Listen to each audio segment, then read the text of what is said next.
What's going on, everybody? It's podcast time. It's podcast night. Oh, hey, man, don't take the words out of my mouth, bro. Let's Don't go. do that to me. Don't do that to me. Good Let's vibes. go, everybody. What's going on? Good vibes.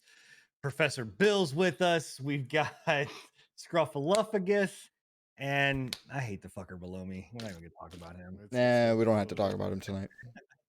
And Enigma is obviously here. But what's going on, everybody? And welcome in our entire pre-patch podcast community. You guys, at this point, you guys get a name. You guys get to be part of this because you're here live with us. And if you are not here live with us, that means you're listening to us on Spotify or YouTube, and you should be here live. We do this every other Wednesday at 10 p.m. Eastern. Like, hello, come on. Can I just give like one solid reason, and it dictates why you should be joining us and listening to us really quickly. If you turn your attention to Agent Scruffy's stream, underneath where his podcast stuff is, right? The topics that he currently has for his stream are some bangers like ballroom dancing, brick building, country music, body painting, and crocheting. Wait, what? Wait, what? Wait, I don't add tags. Bro, I forgot to announce it on this segment of this episode of the show. We're actually adding a segment, and it's going to be body painting with Scruffy. It's amazing. Yeah. Oh yeah, it's great. What are we painting me today? I forgot. Crocheting with Crow Templar. Yeah. Or with Crowless. No. I'll keep them, but I don't add tags. I don't know where this came from. The country hold down with sitting. Yeah. Whoa, wait. Excuse me. I'm the farthest from the country. Like, out of everybody, like, no. It's accounting with sin, because obviously, like, hello. Ballroom dancing. Yeah, ballroom dancing with Bill. Yeah. I'm sorry, I didn't mean to derail the entire start. Already off. That legitimately it's gone. my eye, and I was like, why the fuck does he have ballroom dancing? I also need everybody to understand, too, is the fact that literally every single time that we get off of the show, we recap. We talk about, like, oh, you know what went well? What did we not do? And the number one thing is like, oh, you know what we didn't do this time? We really didn't derail a lot. We couldn't even get fucking 5 minutes into the show before we got derailed. Yep. Great job. We're making up for all the lost derails. Jesus Christ. But anyway, welcome in, everybody. To everybody that is here live, thank you guys for being here. Thank you guys for joining up. And we love having our community here live. The coolest thing about it is you're able to participate in the show with us. We engage with chat directly as we talk about topics, and then obviously at the end of the show we open it up for your guys' topics. We still are working on getting the email address up and running, so we will be able to go out there and solicit that, so you guys can send in emails and feedback and questions and comments and all that kind of cool stuff. So that's still in the works. But if you aren't listening to us live, or you have to leave during the live show, obviously you can hit !podcast in our channels. But that will take you directly to the link on Spotify as well as on YouTube. And if you are listening to us after the fact, thank you guys so much. You are part of the reason too that we continue to do this and part of our pre-patch community, even though we might not be able to see you inside of our chat. We still appreciate everything that you guys do. Just as a PSA, if you guys don't get last week's episode up within the next week, it's because YouTube is being a shit and like doesn't work right now. YouTube just died today. I still can't download our last episode off of YouTube. I don't know what's going on. Well, episode 22 is up on Spotify though, right? No, that's what I'm saying. It's up on 20. YouTube. It's up on YouTube. It goes It's on not up on YouTube first, Spotify. and then it Not on comes to Spotify. Yeah. Because I can't download it to transfer it to an MP4 audio format. Okay. We're getting there though. We're getting there. So, Okay. Cool. Well, there you go. So episode 22 will be up on Spotify here soon. I am reading what's happening in Bill's chat, and I'm just a little concerned about one of those comments that's in there. We're gonna leave that to all the viewers that are here live. So see, whenever you become live and you watch us live, you get to see what's going on, and there you don't miss out. That's not going to be repeated. Okay. Well, anyway, guys, we have an amazing show. Not a whole slew of topics to talk about, but a good amount of topics. We're going to be covering Twitch as always. We're covering some new games that came out. Obviously, the console launches. We've got Valhalla. We've got PD2. There's a whole bunch of stuff, including Valhalla as well. So we're gonna jump right into it. To get to kind of just make sure we get to the show fairly quickly. But as always, we start the shows off with talking about Twitch. And actually, surprisingly enough, It's I have halfway to say, decent news this time. there's some. It's there's half some and half. bad. Yeah. Yeah, there's some bad, but I'm going to give it to Twitch. Hey, Twitch is listening to our show. I know that they listen to our show. I send it to them to listen to our show. I literally, as soon as it's done, I am sitting there discording Bezos. I'm like, yo, bro, you need to like fucking listen, right? So, Bro, they're you know what I listening mean? because they're trying to find the copyrighted music. Yeah, That's we the only have reason. we have that in with them. But in any case, Twitch DMCA, right? We've talked about bans. We've talked about this forever. Well, the one thing that we didn't think would actually happen would be the fact that you delete your VODs, you delete your clips, and you'll still get banned off of Twitch because it's archived into their platform. And so the DMCA overlords at the labels and record labels are basically saying, "Hey, this still is a problem," which is fucking asinine. So people are literally still getting banned off of Twitch for their VODs that they deleted. Like, Ooh. it. I mean, I don't. What else do you say than what the fuck? I mean, honestly, Thanks, there's not Twitch. much to say. Like, that's the Just thanks, the Twitch. biggest thing with it is like if that's the case, that's on their end. They shouldn't be punishing you for it. Yeah, they should be Mhm. purging their database. Yeah, definitely. That's a flaw. I don't. At this point, I think I'd like to think it's just Twitch's automated ban system, like not being able to keep up with like what Twitch is trying to implement. Like Twitch doesn't have an automated ban system though. It's all through their own people. is Yeah, the DMCA I think what it honestly that or there's like a desync between like they are like using their archives for pushing DMCA like rulings, but they're not like cross referencing it to like the stream to see if somebody actually deleted said Right. instance. what I think Because that it would be ridiculous for them to have to go through that if it isn't in like a person by person situation. I think what honestly I wonder, at least there's no confirmation, but I think what's happening probably is that the system. So there are things that are going through with these DMCA stuff, and then a lot of these I think are things that hit, and then they are banning them, not knowing that like the DMCA VODs have been taken down or whatever else. Like Right. I think because honestly, if it's the case where people are going to get banned because the VODs have been deleted and they're still on their archive or whatever else, the reality of it is that anybody and everybody is going to get banned at that point. Like the entire platform is just going to get banned because everybody's got deleted content that's got stuff on there. You know what I mean? Like, Yeah. so I think this is just something where like it's Twitch trying to like catch up to what's going on, and it just some people got caught in the crossfire. And I guarantee they'll be reinstated. I don't think this Yeah, any they Yeah, are. these Most kinds people- of things. most They likely it's have a it. mistake, Yeah. and Twitch has realized like, oh, these people actually did delete their VODs or whatever. So. Was it any like They were big. major? Oh yeah, They were big. Okay. yeah. Because they were in big. that case, there should be some like. Well, there's not gonna be because Twitch doesn't do that, but it could like affect their bottom line slightly depending on how long they were banned The for. longest ban that I saw was for like a day out of it. So most of them were like literally within the hour they were reinstated. That's back. good. The Okay. ban happened and then they got reinstated. So again, like I said, I mean the crazy thing is that like normally we do have a lot to bash on Twitch, and within this, like, I don't know if you saw, but I got an email that came out and I read through it. Yeah, I don't know if tonight. everybody got this email that was actually a very in-depth email. It was very well put Oh, yeah, together, I seen that. which is not typical of Twitch. Twitch usually just kind of sends out like this. I don't know whether they have a toddler running their fucking like their email system, just like tuck, tuck, tuck, tuck, tuck, back there or whatever else, but like or they're using like the Family Guy style, or what was it? No, the South Park style manatee ball system to like put together their emails. But in any case, it was very well written, and it just explained like DMCA, this is what's going on, this is what we're trying to do, this is what we are working on. Like, we're more diligent, we're looking and talking to them about like overarching license, and yeah, so they're working at it, right?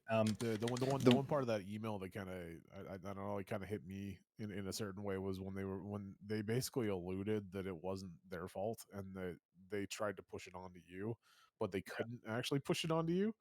I'm Yeah. sitting there thinking to myself, you can't hold the content creators responsible for that, like 100%, like deleting their clips and shit. Like that's not on them. That should be you deleting those. We Yeah. talked about this before. Yeah. Well, I mean, I think the big oh, sorry, guys, go. Were you Oh, something? the one thing that I found funny about it was when they were pretty much saying like, if you are doing this, like if there's things that you have to take like precaution of not doing, like so if you are playing like recorded music in a stream, just stop that. They're just like, just stop it. Yeah. That's literally what they said.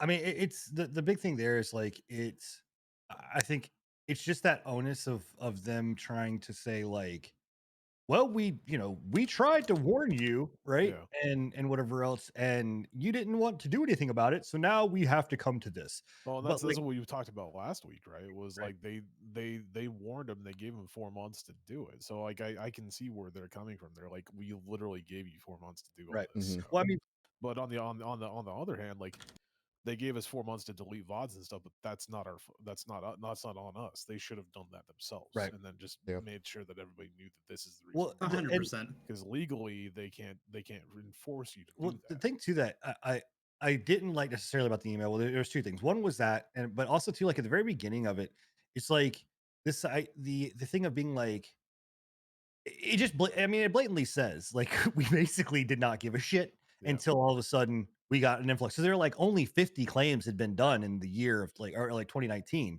or whatever else, and then they say like in the few months thousands every day. Well, it's like, yeah, because you didn't as a company take it seriously, you as a company didn't do anything about it, so now it's coming to bite you in the ass, whatever else. And I mean, so that kind of just like slackness there That- was not. There is a little bit of like, it is on us a little bit. Like we know the shit. We knew back in 2019 when the first set of DMCA strikes hit that this was coming. So like Yeah, but we knew about it. it is ultimately Twitch's responsibility to deal with all of this stuff.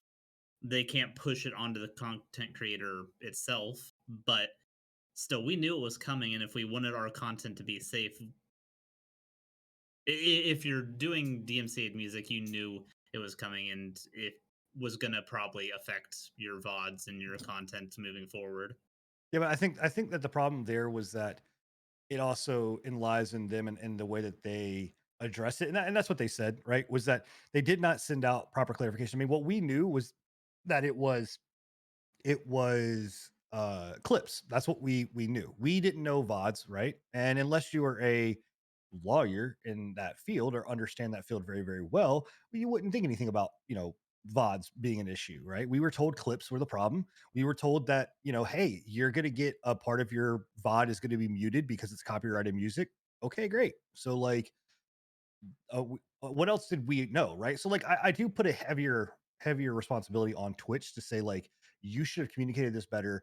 You like the majority of the world 100%. doesn't know, right, about most DMCA laws, and also too, like the fact that someone that is live streaming, out and doing an IRL stream, they're getting fucking banned because of stuff that they had no control over, right? They walked into a restaurant that's fucking playing the music, that what I mean. So like that, it's just that kind of thing. I think where it was piss poorly done. But the part that I did like about it, or let me say, the other second part that I didn't like about it was they kept pushing fucking Twitch soundtrack. Like that was Yeah. in that You know they're email. gonna though. Well, Like yeah, that's it that's was- literally we- what they've we been talked planning about with this that whole last entire week. thing. Yeah. But But so that was just kind of like very tongue in cheek of being like, okay, like yeah, I we get get it. it. You want to push soundtrack, like Yeah. You can't let a good fiasco go to waste. There's a like you can't let a disaster go to waste. Yeah. That's the whole thing with them right now is Right. they can't let this disaster go to waste. They have to push this and make money selling on it somehow. right. Yep. I So I mean, mean, it's yeah, it is them pushing their own thing, but it's also at least they're giving like they have a specific option in mind. Like yeah, I'm just you might curious to not see like more it, about it and soon. it's not flexible, but at least they're giving you something instead of being like, yeah, no music, fuck you. I Yeah. mean, I think The my other whole thing was part that I liked about it, I don't know if you were gonna bring this up or not, was whether they talked about how they were reaching out to, big record labels to try to make deals or whatever. right. And Yeah, that seems good and all. I don't know what they're gonna do, but they have to. Facebook Gaming came out and said that all partnered streamers can play copyrighted music. so yeah, hopefully, some good comes out of this too.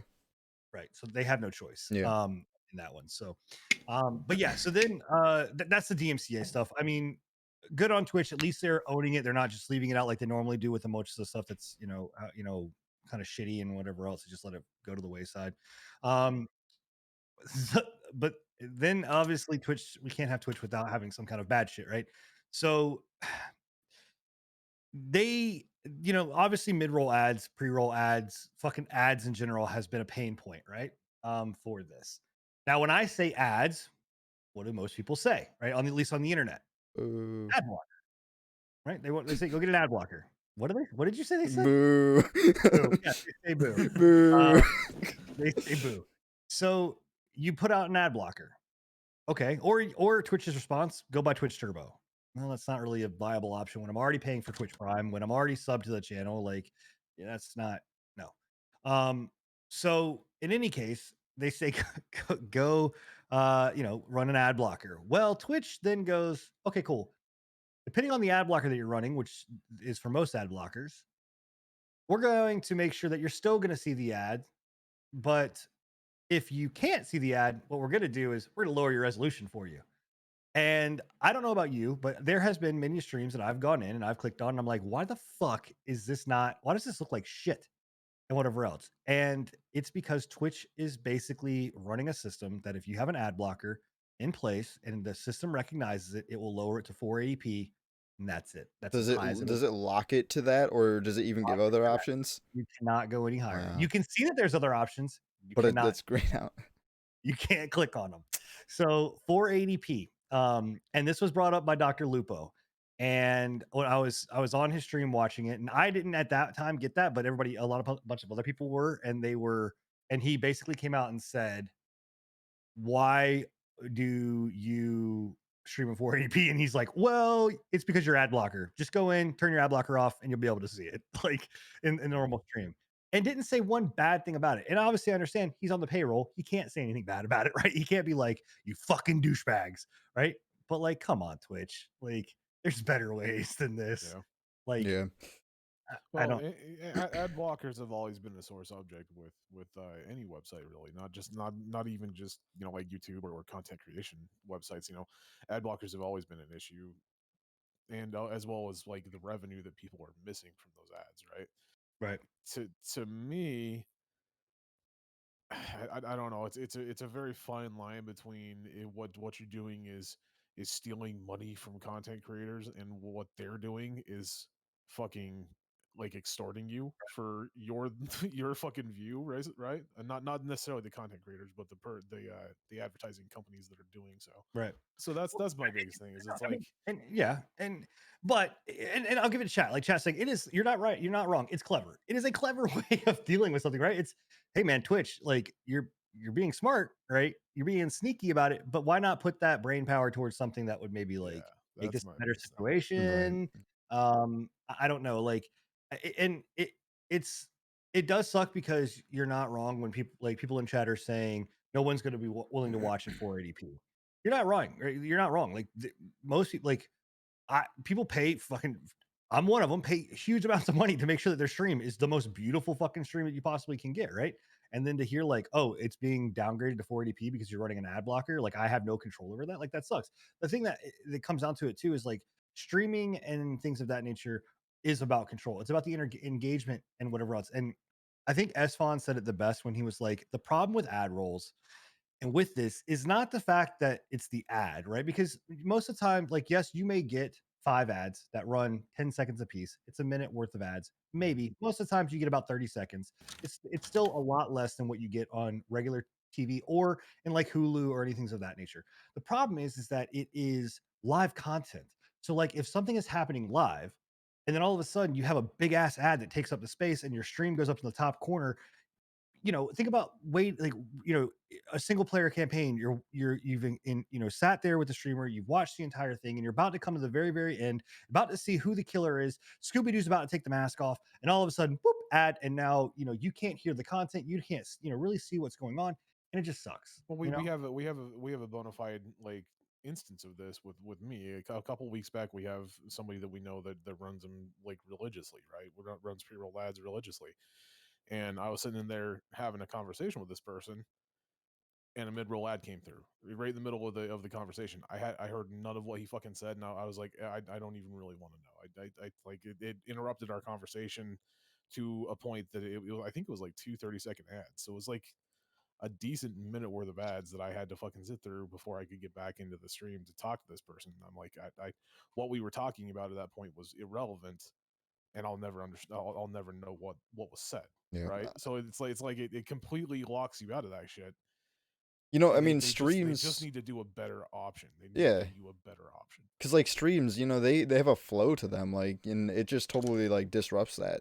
Right. It ruins even the minor of moments in streams because that flow is just broken up if you're into it, and then there's an ad. Now you gotta wait 30 seconds. I mean, to see. like I said, Edsfan does it very well, and he's been smart. He's like, look, they're not going to go away. We just have to figure out a way to work within that system. But it's hard because there's not a lot of people that can necessarily do it. Where basically what he does is whenever he goes to do something, like go to the bathroom, he'll run an ad, right? 9 times out of 10, it'll be the time. As long as you're running those ads within a certain amount of time, you can control those ads, so you're not getting the mid-roll ads, right? But it's just like, why be that? I mean, I think that's the biggest issue that I have with the mid-roll ads is that it was forced. It Mhm. wasn't a thing that it was like, hey, community that uses our advertisement, right? Hey, community that we're relying on to stream and get these advertisements out. What would you guys like? It was, you guys are going to deal with this because this is what we want. right. Yep. Well, And that's all you get. yeah, I just don't understand too why they don't do things of like they have so much space on their platform, right? Why not take it and instead, like and I understand too from a perspective of like an ad perspective, like I want my stuff to be heard, I want my stuff to be seen, or whatever else. I can tell you right now that the only 2 ads that I remember and know is the Snickers ad with the fucking hearts and the goddamn Moan Zone ad from, from the condoms. That's it. Those are the 2 ads I remember. I don't remember any other fucking ad. None. Like, or whatever else. And so my thing is like, why not put them up in the corner somewhere where they can't be necessarily seen, or why not put them, on like a banner somewhere where it's just like a rotating banner, like what like normal websites do, or whatever. Like, there's so many different ways. Hell, even put it in chat if need be. Yeah, like roll Like the ad. that would be annoying, but it'd be less annoying than putting it up like in the stream window. Welcome to Raid Shadow Legends. Yeah, exactly. I just I don't know. I don't understand. It's definitely one of those things, like coming from a like a website design perspective, the amount of screen space that Twitch completely ignores is ridiculous. Right? Like the amount of screen space that they have when it comes to advertisements, when it comes to you actually watching a stream, they could have like side roll ads that just pop up out of the side of the screen while you're still watching. Take up a very minuscule amount of the screen, but still pop up, and you can either click on them to fucking exit them, or if they're interesting to you enough that you can click on them, at that point they take you to whatever they're trying to do. I don't think they know where to put it because they change their layout every 3 months. Yeah, I mean, so Bill, your chat is kind of saying that they don't get ads in your channel. How are you mitigating that? Like, what? I don't do shit. Your most of your chat is also subscribed, so I mean, yeah, I have subscriber ad-free viewing. I know some people say that doesn't work typically, and I know one of my moderators, she is typically subscribed, and she does get mid-roll ads, but she seems to be the only one. Is it a So Twitch I Prime or because I still don't know if it's Twitch Prime subs that get Well, ads still.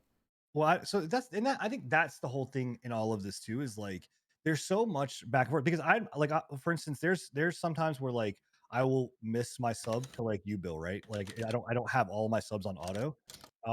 So I may miss a sub to Bill, or I may miss a sub to Scruffy. And I don't get the ad, right?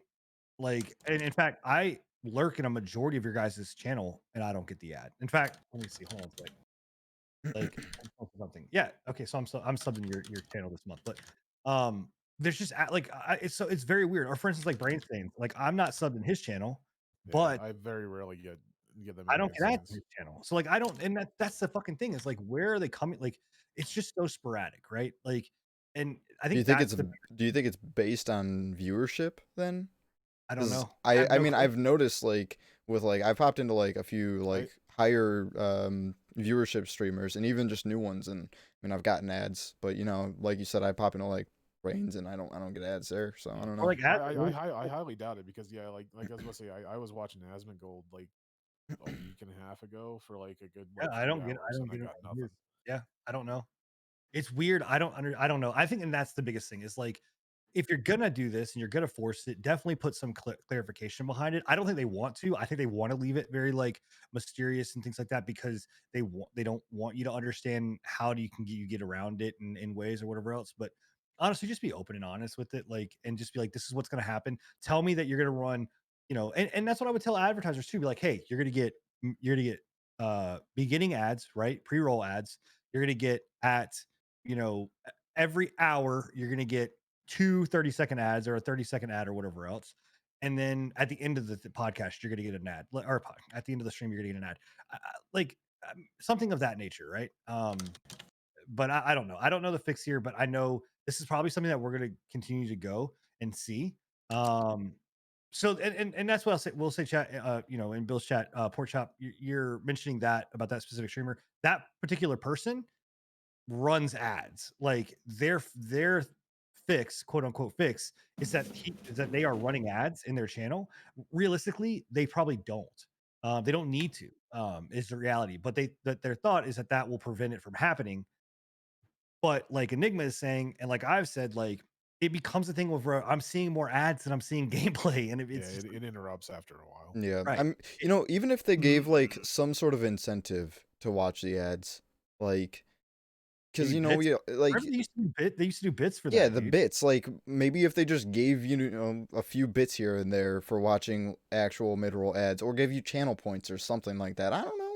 Like I mean, force them. Every ads are forced on all sites, but on Twitch it ruins the flow of streams. So maybe give us something for it.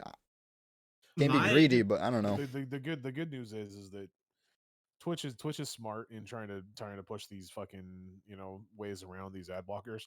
I can guarantee you that the ad blocker people that are running for sure. fucking I think they've scripts already got for fixes. Twitch, they've already got a fix out for it. Yeah, but Twitch is gonna fire back, but they're gonna fire right back as well. Like it's just a constant battle. It's gonna be a constant battle. It's just like the anime websites. It's a constant battle between the anime website bullshit advertisements bro. and ad block. Yeah, I don't know. Anyway, it is what it's just my suggestion is maybe like have like a time ticker like on like maybe on like a streamer's dashboard or something, so they know when a mid-roll is gonna pop up. That's like, a good idea you're too. You're gonna get a roll in 2 minutes and 23 seconds. Sure you need to cut down whatever. I'm almost 100% sure Esfon showed that off. I need to go look at our creator dashboard, but I think that's there. That may be. I'm pretty sure. The only ticker I know is the ticker that if you happen to run an ad yourself, there's a ticker that shows how long you have before you can possibly get a mid-roll ad. It shows how long your stream will be ad free for. If there that's is the only ticker I know of showing. If there is, they need to make it more clear because that's something that would be useful. Be a partner only thing as well. Yeah, like maybe. Being able to have like an actual physical. But if they're going to force mid rolls on everybody, I think they should have some sort of ticker so that we can at least like, okay, guys, well, it looks like Twitch is going to be rolling an ad here in the next 2 minutes, so I'm going to sit here and talk to you, and whenever that ad goes off, we'll just chill until that's done, and then we'll keep going. Or I'm going to go make a sandwich or pee and throw on a BRB screen. You know what I mean? Yeah. Dude, that'd be hilarious if what the is that every time an ad goes up, BRB comes up. Anyway, yeah, I don't know. So it's an interesting thing. We're gonna see where it goes. Obviously, this is not the end of it, and we will see more and more as we continue to battle ads and Twitch and whatever is gonna happen with that. Yeah. But moving on to more exciting news, right? This week, man, dude, this week, if you're a gamer, this is the week that happens every couple years that like you just get excited for. Regardless of like whether or not you are an Xbox fan or a Sony fan or a PC fan, like this is this time. This is the fucking time where you're just like, it's so good to be a gamer. And you feel it, and the energy is there, and everybody's vibing, everybody's pumped. And obviously, what we were talking about is the Xbox Series X and the PlayStation 5 have officially released. In fact, actually, well, the PS5 will release at the end of the show. We actually Sony's gonna call us, be like, "Yo, y'all done? We got to launch this thing." Be like, "Yes, yeah, that's fine. Go ahead and launch this." True. Yeah, True. It's true. you They're know, waiting on us. they are. So maybe we go over. Maybe we make you guys wait a little bit longer. I think we should. Well, You know? I think we should. Yeah. Go out the but, Sin Rants tonight. yeah. But in any case, it's we're in the next guys. The next generation's here. We are living in the new generation of consoles. It's no longer the next gen. It's now this gen, right? I don't feel any Yay. different though. Oh. No, It's like birthdays after you turn 20. Everyone just feels like the same. It's like Y2K all over again. You know, I woke up today thinking that the world was going to be changed, and it's the same. you don't feel any little tinglies, no nothing. No, nothing. Really? I had a pretty Wow. good shit I earlier. would if I had That was nice. a PS5 on pre-order, Yeah. but I don't. That's about it today. If I had probably one of these would. consoles on pre-order, then I would be a lot more excited sure. than what I am. If I gave a shit about the console Yeah. generations, I mean, then I don't would probably be care one of about the consoles this generation, and I think that's probably what saddens me the most is that Sin is I just excited about ray tracing. yes, Yep. so much ray tracing. Give me the all the ray RTX. tracing. I have bought a new console on every single launch since I think the Nintendo 64 because I was too young when I was before that. But ever since the Nintendo 64, I have bought a new console when they release every one, and it's kind of makes me sad not to have bought this one, right? Like to have I gotten. mean, you have your Xbox. It's just not an Xbox. You're right. I mean, it is a box that is black and tall and it's got vents on top, so I can slap an X on it and it'll be an X. Didn't you get your kids an Xbox or something? No, we're not Oh, getting no. No, we're didn't not decide getting to. No. But I think also too like that kind of Well, I your kids have moved into like PC gaming now. PC. haven't they? Yeah. My oldest has. My youngest is still on the last gen. Teach them console. young. But well, no, I was to say, I mean, that is like I think a problem, and I think that speaks to kind of where we talked about this before, where like the generations are going, like where consoles are really going, right? Is that if you have a decent PC, and even and Microsoft's kind of saying this, is they're like, why buy? Like, well, I don't give a fuck where you play this shit at. Like, just play it wherever. I think Sony is still a little bit more steadfast, and they're like, this is our system. But I watched both. I don't know if you guys have seen or watched both console launches and what they did, and like things that they're doing and the games or whatever else. But I've spent an exuberant amount of days just kind of mulling over the different games that have come out for them. Did you look at Wiener It's Hands? going pretty well for both consoles, honestly. Yeah, I mean, I think if you have an Xbox, you're kind of like, what do I play? I don't. I mean, realistically, you're playing like Valhalla, like you're playing games that are Great game. on PC, but I think like as that like you're picking up some of those games. PS5. I watched a huge amount of Godfall being played. I watched a huge amount of Demon Souls being played, and I'll give it, man. Demon Souls looks beautiful. It is a beautiful fucking game. I mean, it Can't wait to get my hands on it. Like it does look good. I give it to it, right? It looks very, very good. I would have rather seen them do like Bloodborne 2 or like Demon Souls 2. I just want Bloodborne PC, man. But yeah. This is for me. Demon Souls is a whole new beast though, because I never played the original. So yeah, I don't. I've watched enough gameplay of it that the original was so clunky. I don't think I'd go back and enjoy it, but I'm really excited about like it re-upped. I mean, having played that game and watching that game, I remember like it brings back a lot of nostalgia of just being like, oh, I remember this corridor. Oh, I remember this fight. Oh, I remember this, right? And they held true to it. Like they definitely, I mean, it is just a prettier version of that game.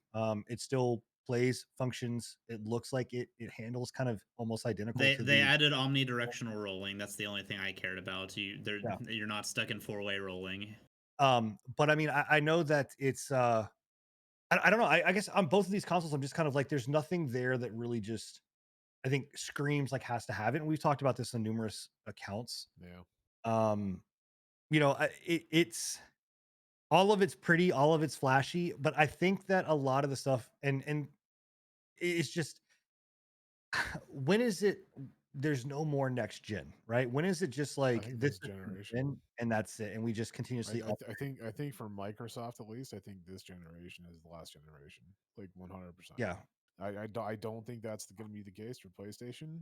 Yeah. I still stand by what I PlayStation's still said gonna go for prior, and years. I think PlayStation's going to go down the route of Nintendo and just kind of do their own thing. And I think that's But fine. yeah, I think this is the last generation console for at least the console wars between Microsoft and PlayStation for sure. Yeah, I mean, I guess my thing is like this doesn't feel like it's exciting, but it does not feel like that step. Like Yeah. remember when you went from like Xbox to Xbox 360, there was that like oh shit moment, right? When you went from Xbox 360 to Xbox One, it didn't really feel like it was like this is cool, right? There more shit on screen, but nothing like super crazy. And even still this, like because you had those half step consoles, it's like okay, so we're going to like be able to do 1440p at 140 hertz or 120 144 I think is what or 120 sorry 120 I don't want to get myself wrong. They can do 1440p at 120, right? And now all of these console people are like, oh my god, it's amazing. And I'm like, guys, we've been doing I've been doing 1440p Yeah. 165 for fucking 4 years, like, you know, not a big deal here. And then 4K 60 like constant. I'm like, it's is that enough to warrant spending, you know, $500 on a console? Like, I don't know. It just I don't know. And you know, and it just I think that's the whole thing of like the hype there of like being like super excited. Like it's exciting because new stuff's coming, it's new tech. But then when you watch it, you're just like, oh no, it's just another console. Like it's Yeah. just the console, you know? And I did want to report there has been a lot of shit that has come out about the Xbox with this fucking smoke billowing out of the top of it. And I heard that was fake. I can 100% tell you Yeah, right now, if I was Microsoft, I'd sue the shit out of fucking every single one of the reporting platforms or news platforms that reported it, and then came back out and was like, "Oh yeah, this was fake. This is people blowing vapes into their fucking shit. This was people, you know, sitting there and you know purposely doing this to get clicks." There has been 5 videos that have come out. 4 of them have been completely debunked. The last one, they're you know I guess looking into it, but Microsoft is saying that that was also fake. Um, I'd be pissed if I was Microsoft. Like, to be 100% honest, like, not because these dumbass people did this, but because the news outlets, IGN, Polygon, Games Radar, you know, all of these fucking shows or websites reported on it and said it was legit. Of course can't they be did. good for the console either. Yeah. Just blowing moisture into your components. Right? Oh, But yeah, 100%. That's gonna ruin your Xbox. 100%. And if that's the case, I would find out each and every one of these people, and when they turn this shit in and send it in for an RMA, and they're like, you don't know why it's not working. I'd be like, no, bro, you just fucking bricked your piece. Yeah. I seen your YouTube video. Yeah. yeah. Dude, Like you just blew vape smoke into your fucking shit. Like, Yeah. Jesus Christ, man. I don't know. So yeah, don't One don't thing believe all that. One thing I also want to say is there is at least there was as of last week an issue with PS5s specifically with Spider-Man Miles Morales. That game, something about booting up that game from whatever it's like the PS5 has Yeah, it was bricking consoles. It was like getting into a loop and potentially like bricking consoles because it wasn't able to break Wow. itself out of That that sucks. loop. That's That was a first gen console bugs. yeah, that has been fixed as far as I am aware. The one of the reviewing YouTubers that I watch had his review console brick due to it. They shipped out a Oh, new one, and man. they were already aware of it at the time. They just hadn't pushed the fix out yet. They pushed the fix out the next day after his console bricked. So, but yeah, I'm that is just I'm an just issue, but it's just something to keep in mind yeah. that even though that issue is fixed, there might be some other like There's probably gonna be. boot issues. It's first gen consoles. You never Mhm. buy a console just like you don't buy a graphics card right out of the gate. Yeah, it's bound to happen. I'm interested to see, honestly, though, if PlayStation 5 is gonna be a jet engine. PlayStation 4. mean, And be Apparently, as loud. apparently Yeah, it's it's quiet pretty as quiet. hell. Yeah, Yeah. they're saying it's actually really quiet. Yeah, both systems they said are very, very quiet. You don't hear At- the fans running.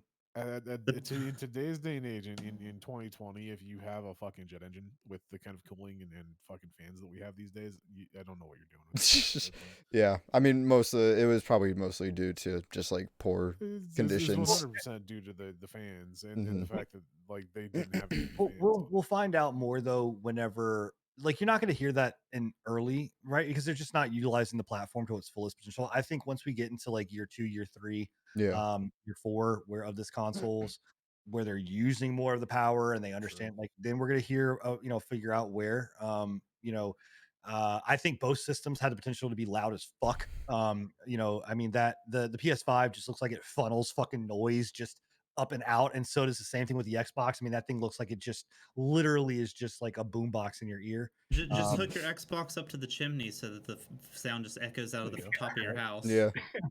But yeah, I did see some fucking hilarious stuff of like have you guys heard of the person that had a phobia of honeycombs, and so she wanted the Yeah. Xbox to change the way that the vent fan looked? Or the To be fan Because honest it fan was with looked? you, honeycomb. Brit has that same phobia, and it does make her slightly uncomfortable too. But it wouldn't be like if she wanted one, it wouldn't be a deal breaker. But she does like It's crazy to me, dude. she had that issue with the iPhone cameras too. Like she? just the way the patterns and the holes are, it's fucking it Yeah. freaks her out. Yeah. That's Huh. crazy to me, man. Yeah, That is insane to me. I mean, I don't Tripophobia, like bees. yeah. yeah, I've heard of it. I don't like bees 100%. I had a bad experience when I was when I was working in my previous job where we had a customer that had a bee farm behind her fucking house, and my co-driver ran the fucking truck into one of the Oh hives on accident, no. and I got attacked for it. Oh But no. I could just imagine I Enigma. have some fucking fears of bees, but I am not to that point. Yeah. Is trypophobia? Yeah, no, this is an issue with the holes itself. It's just holes. It's not, yeah. It's just yeah. holes. I mean, that's okay. Yeah. Hey, sure. I Didn't guess. mean to derail this. No, it's not. I mean, fucking- it's an interesting thing. Two I for mean, two. I think that what it speaks to is like just the direction that both of these consoles have taken, and what I think is kind of cool is that they are looking at different ways of like developing it, right? Because I mean, the like Xbox took it in the idea of like it's a fucking box, man. It's a box that's supposed to like function, and yeah, we're gonna add this like little dip in it or whatever else. But like I think both of them look cool. Obviously the PlayStation looks fucking like psychedelic out beyond like I don't know, but whatever else like. But it's interesting, and like chat saying Xbox leaned into it, man. They made a fucking fridge out of there. Like they legit made an I Xbox fridge. legit want an Xbox fridge at this I point. want an Like, I Xbox think it fridge. looks I sick. fucking put in to win that damn thing. I want that. That'd be awesome. But it's cool. Like great on them. And I think that it just shows like at least on Microsoft's side, I don't think Sony has really leaned into it too much, but like on Microsoft's side of being like, cool, we're leaning into this. Like we're leaning into the culture of what it is and all those things. So I Sony's really, leaning a little bit more into this next gen, like making. They've made some strides that have been announced this last week that kind of lean into them being a little bit more friendly to PC and like previous gen owners. Yeah. they have to. They upped their remote play functionality so that it can remote play in 1080 60 FPS to the PS4 and PC. Yeah. So if you have a PS5, you can remote play to your PS4. So if you have a PS4 in your bedroom and the PS5's out in the living room, you can just remote play to your bedroom if you want to play some Come on, fucking Genshin before you go Tony. to bed. You're almost there. Just one more small step Yeah, forward. Just don't let me take you by the system. Just yeah, like, that's the thing is play on like good PC. on them. At least they're trying to, and it's one Yeah. of those things where like I don't expect them to try too much harder, but if they do, I will be surprised. I'll Yeah, be and this shocked. goes both ways. I'm pretty sure the PS4 you can remote play onto your Yeah. PS5 if you don't feel like, because obviously the PS5 is completely backwards compatible with all PS4 games. So if you Is don't feel it? like going, as far as I'm aware, I thought last that they PS5 I is. thought they weren't doing a full backwards compatibility for all PS5 of I them. thought they had like backwards. a Let me. select Yeah. game, like it I was. think there's only As a a select games that won't work. as of Google search, PS5 is backwards compatible with blah, blah, blah. It I doesn't think it's say like how only like much a or how few many. select games that are not backwards compatible. Like, Gotcha. it's really random as to what it was. So, anyway. I mean, here's the thing, right? Like, we're in the next gen, which is exciting, right? I think the most exciting thing that is about the next gen is that means that Cyberpunk has nowhere else to delay. They have to fucking release. Like, they Dude, can't. I I'm don't just want to kidding. say it, but I've heard rumors. Dude, they're gonna Yeah. delay again. They're gonna fucking delay again. I've heard You, rumors. you notice that I'm not all that hyped for it anymore. Like Yep. that Oh, last one really fucking hit me in the It feels. that delay. Well, you know why it's going to be delayed because Crovis pre-ordered his copy, and they're like, "Oh, fuck That's that! it, No man. way. That's it. We No, can't have no, Yep. that. no." Yeah. poor But Enigma. anyway, no, it's just there's new games coming out. And it's it's really it's a fun time, and that means that we're going to get more stuff being pushed because as much as we as PC gamers like to think that we are the master race, and we are when it comes to gaming. Like there is nothing better than playing on a really well made gaming PC. The reality of it is, if it's a game that's being developed for consoles, guess what? We are going to be limited by what the consoles can do because that's just the way it is. I mean, that's just natural for game development, which sucks. But you guys talked about the phobias, you talked about being afraid, you talked about all these things, and there is something that I want to talk about before we get into new games is phasmophobia. Look at Oh, I that see what you did there. transition. Get there, yeah, yeah. Oh Wow. shit. Yeah, stepping up You his He's know, getting game. better, I people. Yep. tried. He's You getting guys better. set me up. I remember when Little Sid was doing the. You set me up so well earlier, but like I wasn't done talking about the system. I was like, I can't transition, but I want to like so early because just you said like clicked. you're afraid of bees. I was like, the other thing that you're afraid of is little girls, Fuck like that, man. and ghosts. Fuck that, dude. So I just need to say this, right? Dolls. I need this out there. We talked about phasmophobia like 2 episodes ago, 3 episodes ago, right? And I came out and said that I did not think that the game was fun. I got blasted, not by chat, but I just kind of got like, I got hit with like, well, why not? Have you played it? It's really it's a lot of fun. You need to play it. You need to try it by friends, by people that I talk to on Twitter and stuff like that. And I am here to reaffirm my stance. I've played it in VR and in regular. The game is boring as fuck, man. It's so fucking boring. It's dull. It's stupid. It does like it. It's just fucking boring, man. And I don't know if maybe it's because I don't get scared. Like maybe it's because I don't think it's as much a scare thing as much as maybe you're just not like the game doesn't look great I don't graphically. just, It's dude. it's I not play impressive. No, Private Diablo, bro. I'm playing. listen, Fucking Private Let me finish. I'm gonna let you speak, but let me All right, finish. go ahead. The immersion. Yeah, it's an immersion thing. I don't Yeah. think you're letting yourself like. I don't want to say role play, but like get into the mindset and just like go with it. You know what I Mhm. mean? I mean, you can have the fancy toy all day, but if your brain's not in the right place, your brain's not in the right place. You know what I mean? I mean, I've tried playing it in VR. I tried playing it in like with all the lights out. The, Because obviously one thing is having two big ass bright lights, all this stuff going on. It's like, well, I'm not really gonna get into the moment if I'm fucking sitting in a bright ass white room. the thing about it is also is that you're a very like analytically mind person, right? Like when it comes down to this sort of stuff, you break it down into what it could be and what it is, right? And we've talked about this before in the past. Like you don't believe in ghosts at all, 100%, right? You do not believe in that shit at all. So not only are you looking at it analytically and you're like, okay, so the ghost does this, so I need to do this, right? But you also have that thing where you don't believe in it in the first place, so you're not scared of it. On top of that, right? Yeah. Right. Yeah. And let's be real. The game's extremely formulaic in the way Yeah. that the Oh, yeah. monsters behave. Like each round, depending on what monster is you're hunting, it's gonna have a very set thing that it's gonna do, and a very set thing you need to find. Mhm. And I think like what he's saying, your analytic side, I feel like is breaking down the game into parts instead of like immersing you in like, oh yeah, I'm a fucking ghost hunter. Let's 100%. go do some Ouija board shit, Well, guys. the problem though is even if you take out the analytical side, which I get, like one of the first things I said out of this was I was like, okay, well, you only have 3 things that you have to do. Once it's done, then it's done. You figure out what it is. You really don't have to do anything else. You just leave, right? And I can basically grind. I can figure out what the grind is, figure out the ghost mechanics, and be like, okay, cool. I've got these 3 things. I figured out the ghost. Leave, get my money, level up, go get more stuff, level up, go get more stuff. Level. You know what I mean? Like I try playing it single player because I know that's going to be brought up. Like the thing about it that I just think that that loop is not enough. One, I think that instead of being 3 things, I think that it should be like 5 to 6 to 7, maybe more things, right? I think that There needs to be because some overlap too. well, it's just like, all right, you because here's the thing: as soon as you get into a room, right, or as soon as you go, the very first thing that you do every single time, grab a thermometer, figure out where the cold room's at. Okay, great. So if the cold room is a certain point, I'm gonna have freezing temps. All right, great. I have freezing temps. I know that, right? The next thing I'm gonna do, I'm gonna look for fucking. I'm gonna have a spirit box. I'm gonna throw a spirit box. I'm gonna wait for see if something talks, or I'm gonna look for a handprint, right? And I get that's the analytical side of things, but that also Dirty water, man. that is a natural flow of That poop of water's hard to everything. find.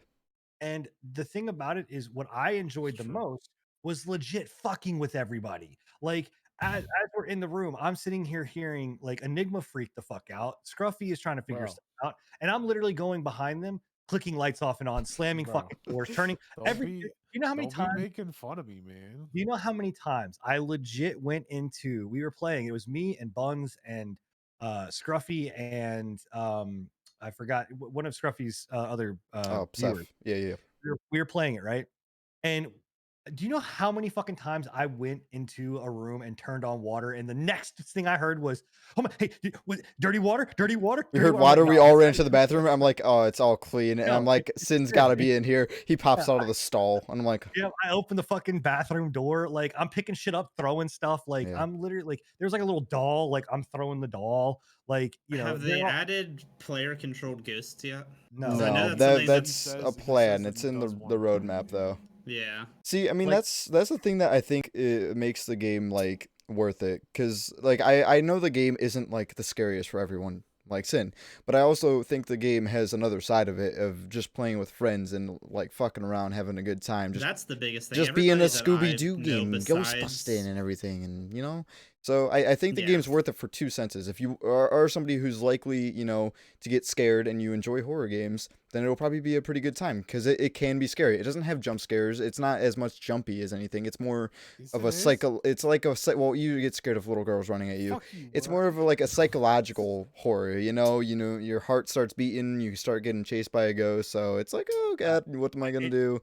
But then you have Sin on the other hand, who will come up behind you, flick a light, and then run away like, and Well, see he just like he laughs like that and you know everything. what the scariest So part of it is getting motion sick because they don't know how to deal their fucking VR controls well, very and well. Like that's the worst that's part. Like, I think, and also what you mentioned before with like there's not much variety or RNG to the game yet. I think all of that has to just do with it being so it was early on. another issue with it's like Among Us, where they weren't Yeah. expecting it to get as popular as Right. it was, so the game wasn't in And the any kind of game's a polished one situation. developer, so I think just give it some time, and I honestly think there's going to be a lot more variety to the game, a lot more maps, because we did enjoy. I think we enjoyed like the bigger maps a little bit more, because it gave more time to really look around and be hunted and spooked and everything.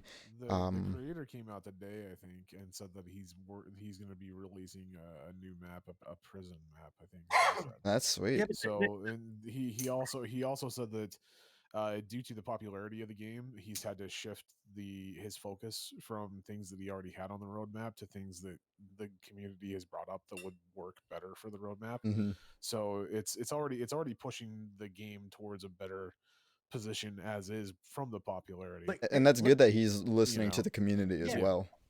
I don't want to come off and be like I am against like hmm the developer, whatever. Like I'm just saying I don't like. I don't understand the fun of it, and I think the other side of it too, of what I have a problem with, is that like in Among Us, there's a toxicity there that is like, okay, cool. I am calling one of you guys a liar. I'm, or we're trying to figure out who's lying to who, right? And that's, Vincent whatever. thrives in toxicity. Yeah, obviously.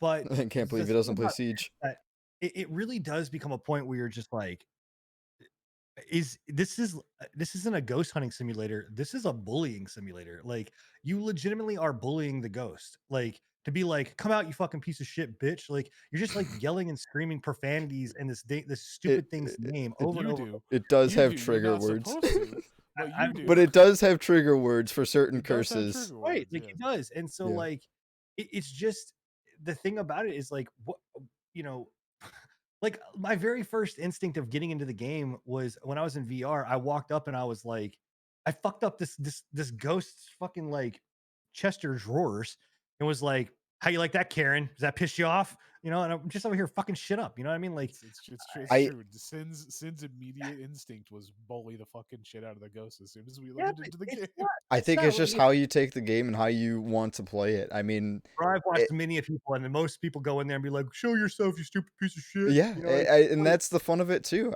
I mean, I think it's just how everyone wants to take the game. Everyone can play it differently or however they want. yeah, I mean, I'll again, you call the can't. ghost a bitch sometimes and be like, "Come out, bitch, you scared?" Ooh.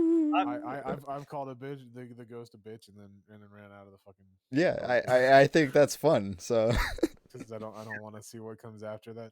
The most fun I had with this game legitimately was when I died and I was a ghost that our team put up 2 sensors and I had to answer questions by going back and forth between the yeah, sensors. yeah, we Like, were like, Sin, are you here? We go to the right sensor for yes, the left sensor for no. The yeah, one where it was myself, you, Scruffy, And I Buns. can't remember who else was when we had the fucking doll. Dude, I freaked out. Oh, I freaked yeah, the yeah. fuck out when yeah. the doll started moving, dude. I mean, you're gonna have a good time playing with Enigma because he literally freaks himself every I fucking. freaked the fuck out, dude. And it was a little girl ghost, and nobody told me that it was a little girl ghost until I saw her, and I was like, nope, I'm out. Fuck this game. Fuck this. Yeah. Oh, I can't deal with little girl ghosts. I can't deal with dolls. No. Just get me can out of we here. real quick? Just want to give a RIP to Stevens. Stevens, one of my dedicated, and he listens to all of our shows and things like that. His computer died. He's going to be gone for 2 weeks. So you're in the show. Just want to tell you, Stevens, much love. That is a rough ticket. Yeah. Hope your PCs get fixed well. If we can get some good vibes and hype emotes, well, not hype, don't hype, don't hype. Hype. Shit, His bro. PC's dead. He's out Anyway, of here. I don't know. Maybe I mean it just look. Maybe if it is something that you like are afraid of ghosts or something or get freaked out, maybe. But even still, like I don't think that it's I just don't think that it's very scary. I don't think that I don't know. I don't understand it. I don't think it's really. I don't want to say it's not worth the money. It's like $14, I think worth the money. I'd say. but I just don't get the fucking replay value of it. I still stand by my statement. It's boring as shit. I'll agree. Like, I don't know how much like replay value the game has to me. I know people who have literally like over 200 like levels in the game or something. It's crazy. I think at a point, even if you are getting like scared of the game, you're eventually gonna get desensitized. I've heard other people say you're not, but I think it just comes naturally almost in that game. But as long as the developer keeps up with it and keeps adding new stuff and more variety and even maybe eventually a player operated ghost, I'd say adds a bit of replay value. I will say as soon as they add like the PvP kind of vibe behind it with the player ghost, I think it'll be a lot better because I do think I'll give it a like try. when it came we talked about it prior in the other episode when we talked about this, like the game The Hidden, that was one of the Oh most my fun gosh, yeah. experiences that I have ever had playing like one AI or one person versus multiple people. And I still want to go back and fuck play with that them game, bro. and being able to fuck with them with like the voice lines and shit. I think that's such a fun fucking Yeah. like Like it's so fun. to me, Dead by Daylight's more is more scary than this. Dude, speaking of which, I know it's not on the ticket, but the I don't know. twins. I heard Oh, yeah, I heard they had a new one. I don't Oh, yeah. understand, dude. first off, when I saw the thing, like I guess we're done with Phasmophobia. But Nope, what a uh, transition. It's out of here. Dead by Daylight. I saw that ghost in the very first thing, or the ghost, the saw that killer, and the very first fucking thing that I thought of was Total Recall. Have any of you guys seen Total Recall? The old Total Recall, not the new Total Recall, the old Total Recall. Yeah, I know what you're talking about. You know what scene I'm talking about, right? Yeah, Yes, dude. it's fucking Where terrifying, dude. do you see the dude coming out of the guy's stomach? Like, what is the? Has any of you guys played the PTB? I've seen a little bit, but I've not actually got. I know pretty well everything about it. I haven't played it, but I've done some. I don't know anything about it, and it really doesn't. So it's the new killer's called the Twins. The standard form is basically just your standard killer, like standard speed, standard terror radius, all that stuff. Its power is it's a tall big chick with a little tiny dude like in her side, like Siamese twin style. And the power is the baby crawls out and you control the baby. I'm good. Enigma is never playing DVD. You can hit me up when you're done here. So you can control both the main killer and the baby once the baby crawls out At the same time. And no, you swap between the two, you can swap between them on a whim. The baby it works in two functions. If you're in the main killer body and the baby's like sitting somewhere, anybody that walks around it, it'll detect them and call out. Like it's basically like emotional arm. It'll like please tell me it goes, "Hey yo, the bitch over here." No. It doesn't like the baby itself doesn't call out, but it like pings them for you so you know where they're at. And if you're controlling the baby, you have a jump attack, and it's a big fucking jump. It's probably like a good 15-meter jump. Fuck that. Nope. And it'll grab hold of the back of if you grab them, and it makes them broken. It makes them make noise and like scream constantly, and they have to go through skill checks to be able to pull it off. They're not able to do pallets, jump windows, or anything like that while it's attached to them. Does it? So okay, all right. So once you vomit this baby out of your gut, and it's now crawling around doing whatever else. Right. And you freely go back to the killer? Because are you able to down somebody as the baby? No. The only thing the baby can do is latch onto somebody, which counts as a hit and does the thing. But what happens is it's like the doctor where you have to like snap out of it. You have to it's more like Trapper actually, where you do like the skill check and it has like a random roll to get the baby off of you. Okay. And once you do, you like pull the sumbitch off and slam it on the ground and kill it. And then it respawns in her side again. Okay. All right. So once it's hit, once the baby is now latched onto your back, it warps back to the killer, correct? I'm assuming. Once you pull it off, it works. Mama. Yeah. Okay. Well, it's sister, but wait, yeah. What? Oh, sister. Okay. All right. Okay. Jesus Christ. So yeah, it's latched onto their back. They go through the amount of skill checks. They pull it off, slam it on the ground. It warps back to the sister, and she can send it out again to do whatever needs. What I'm wondering is, are you able to, like? I guess the point of it is like, once the baby's out and it's on its back, can you go back to the sister, and while as soon as you latch onto somebody, it automatically takes you back to the sister? That's what I was asking. Basically, you stop controlling the baby as soon as you latch onto somebody. This sounds like the fucking Big Daddy and fucking Little Sisters from fucking. It is, only in a real fucked up kind of way. Yeah. Well, from what I've heard, people are legitimately saying it's the most fun they've had with a killer in a long time. It's extremely unique. It's really good. If survivors aren't paying attention and like actively looking for the little shit, and you hide it somewhere really good, it'll just ping them constantly anytime they approach a generator or something. So they'll never. It's like surveillance, only you don't have to do anything for it. That's funny. Yeah. So survivors, if they do find the baby, they can just curb stomp the little shit.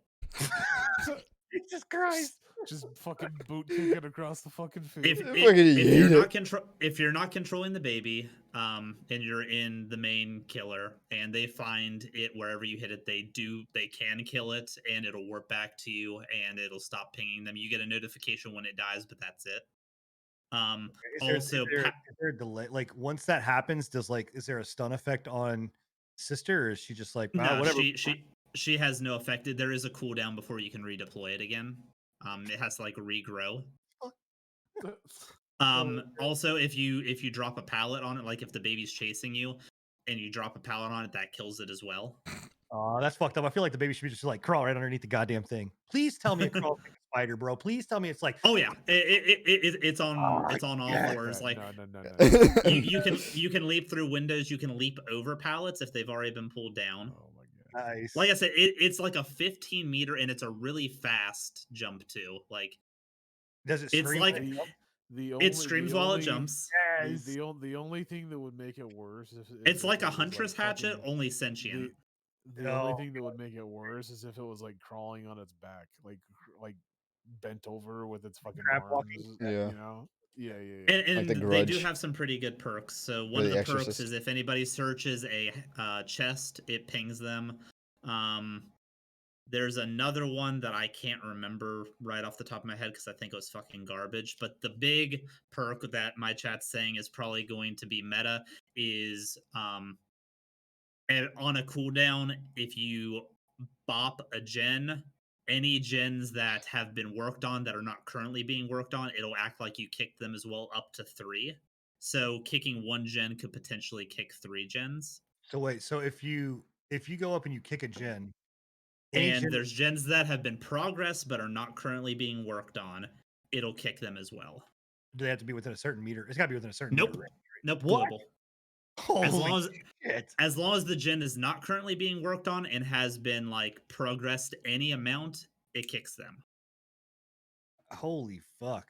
I'm assuming you can do that with pop and pop, right? Like I don't know if Pop Goes the Weasel synergizes with it. If you can pop multiple gems, I think that might be a little broken. I think it'll only pop the current gen you're working on, but it'll basically act like Hex Ruin, where it automatically it'll do the regress thing, like it'll chunk some off and it'll automatically start regressing. Jesus Christ, dude! Wow. Yeah, that sounds so broken. So you either need to be working on a gen or if you're not working on your gens and you're like trying to save somebody or whatnot, your gens will start regressing. Wow, I understand what you guys are talking about right now. Got Enigma. Damn. No, that's wow. Well, that's interesting because I know that the last killer was not exactly received very well. It was kind of I don't know. The plague, yeah. He's got some pretty decent ones as well, but yeah, but I feel like the killer himself wasn't received well. That's what I was talking about. Yeah, the killer just did not seem like it was very fun to play, I guess. But it sounds interesting. I mean, I may have to re-download. Oh shit. Okay. My chat's just telling me also if the gen is currently being worked on whenever she triggers this. Like I said, it's on like a minute cooldown. You can't do this constantly, but I guess if you are on a gen, whenever she kicks it, you get like an old Hex Ruin type skill check. Basically, you have to hit the great skill check or it'll pop your gen. You know, I don't know what it is. Like, I don't ever know why I stopped playing Dead by Daylight. Like, I love that game to death. It really is a good game. I think it's mainly just because, like, you get so fucking, like, you get to a point where it's so fucking salty in there. Yeah. I don't know. I more like Overcharge. Okay, so it's not as bad as old Hex Ruin, but it's still going to be a difficult skill check. I think the thing that hurts Dead by Daylight the most is I think there's just a lot of like bullshit that happens in that game where you're like, there's no fucking way I should have gotten hit by that kind of crap. Like, you know what I mean? And like, or you know, as a killer, you're like, I just got fucking palleted and I was nowhere near it. You know what I mean? Like, I don't know. Maybe it's just me, but I think people take the game too seriously. It's never been a game that I've went in with a super try hard mindset into it. I just play it casually to have fun, and I don't tend to get super frustrated one way or the other with it. The only thing that frustrates me is the way people play sometimes, but the game mechanics themselves, I don't tend to have too many issues with.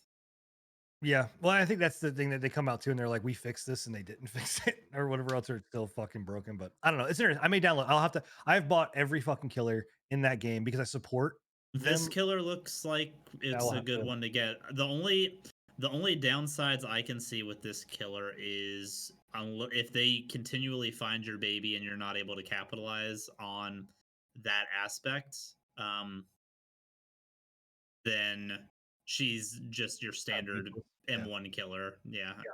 So, So she doesn't. She um, doesn't really have any. There's nothing that she has specifically other than the baby. The baby is the whole thing. She doesn't yeah. have like a charge pack. She doesn't have- I just remembered her other perk. So it is on a. It's another cooldown perk where, um, I think after you kick a gen, it's either after Nice. you kick a gen or something. You guys can't see me, but I got my arms up like that. I started it. After you kick a gen or do something, I can't remember what it is specifically, but it basically gives you like a super extended lunge range, like almost triple a standard lunge range. Okay. All right. That's So, interesting. Long lunge range or lunge, Lunch range. Okay, I was lunge. about to Yeah. say lunge range is a far different ability. Like I have lunge. It's range. not like I have a a very super high lunge fast, range.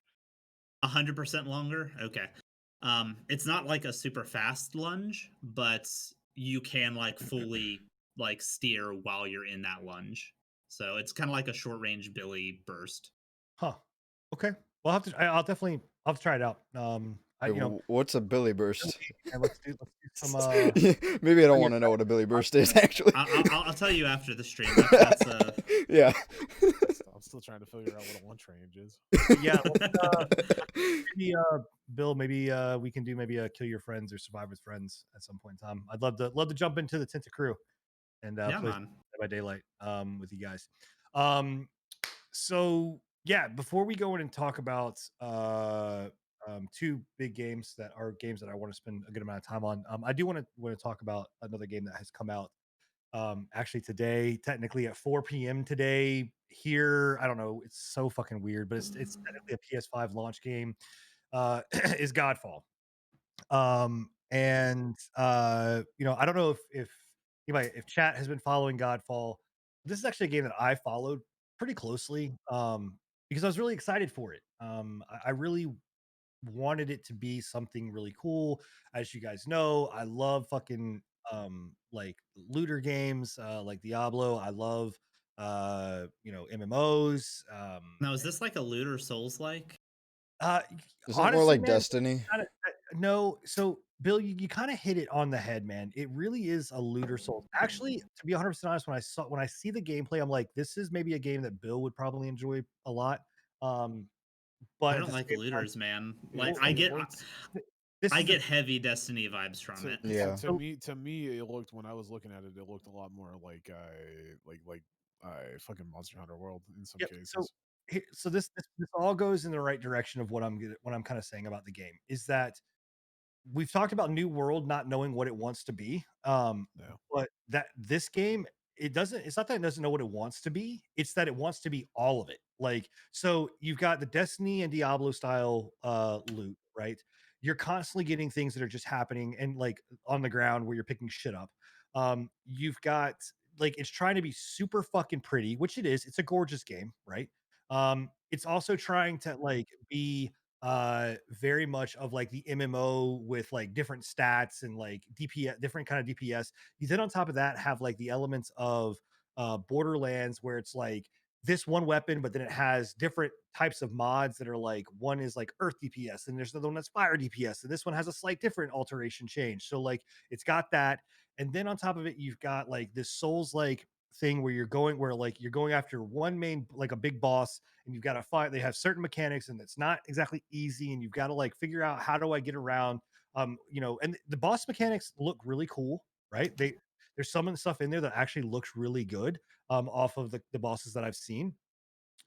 But where the game falls short is that it doesn't do any of that stuff really well. Like there's no From everybody that I've looked at, the combat is like nice, It's but every other gameplay aspect of it's pretty lackluster. so like the problem that I have with the combat system in it is that it seems like after a certain point it's just very repetitive.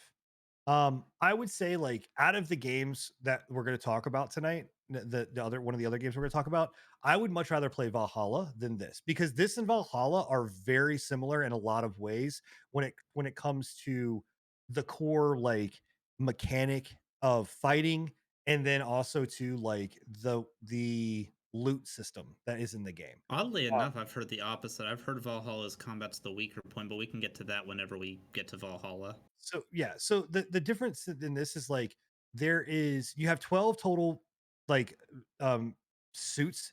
Again, this kind of pulls from like Mortal Shell. You have 12 different suits that you can put in. All the different suits have different like abilities that they rock.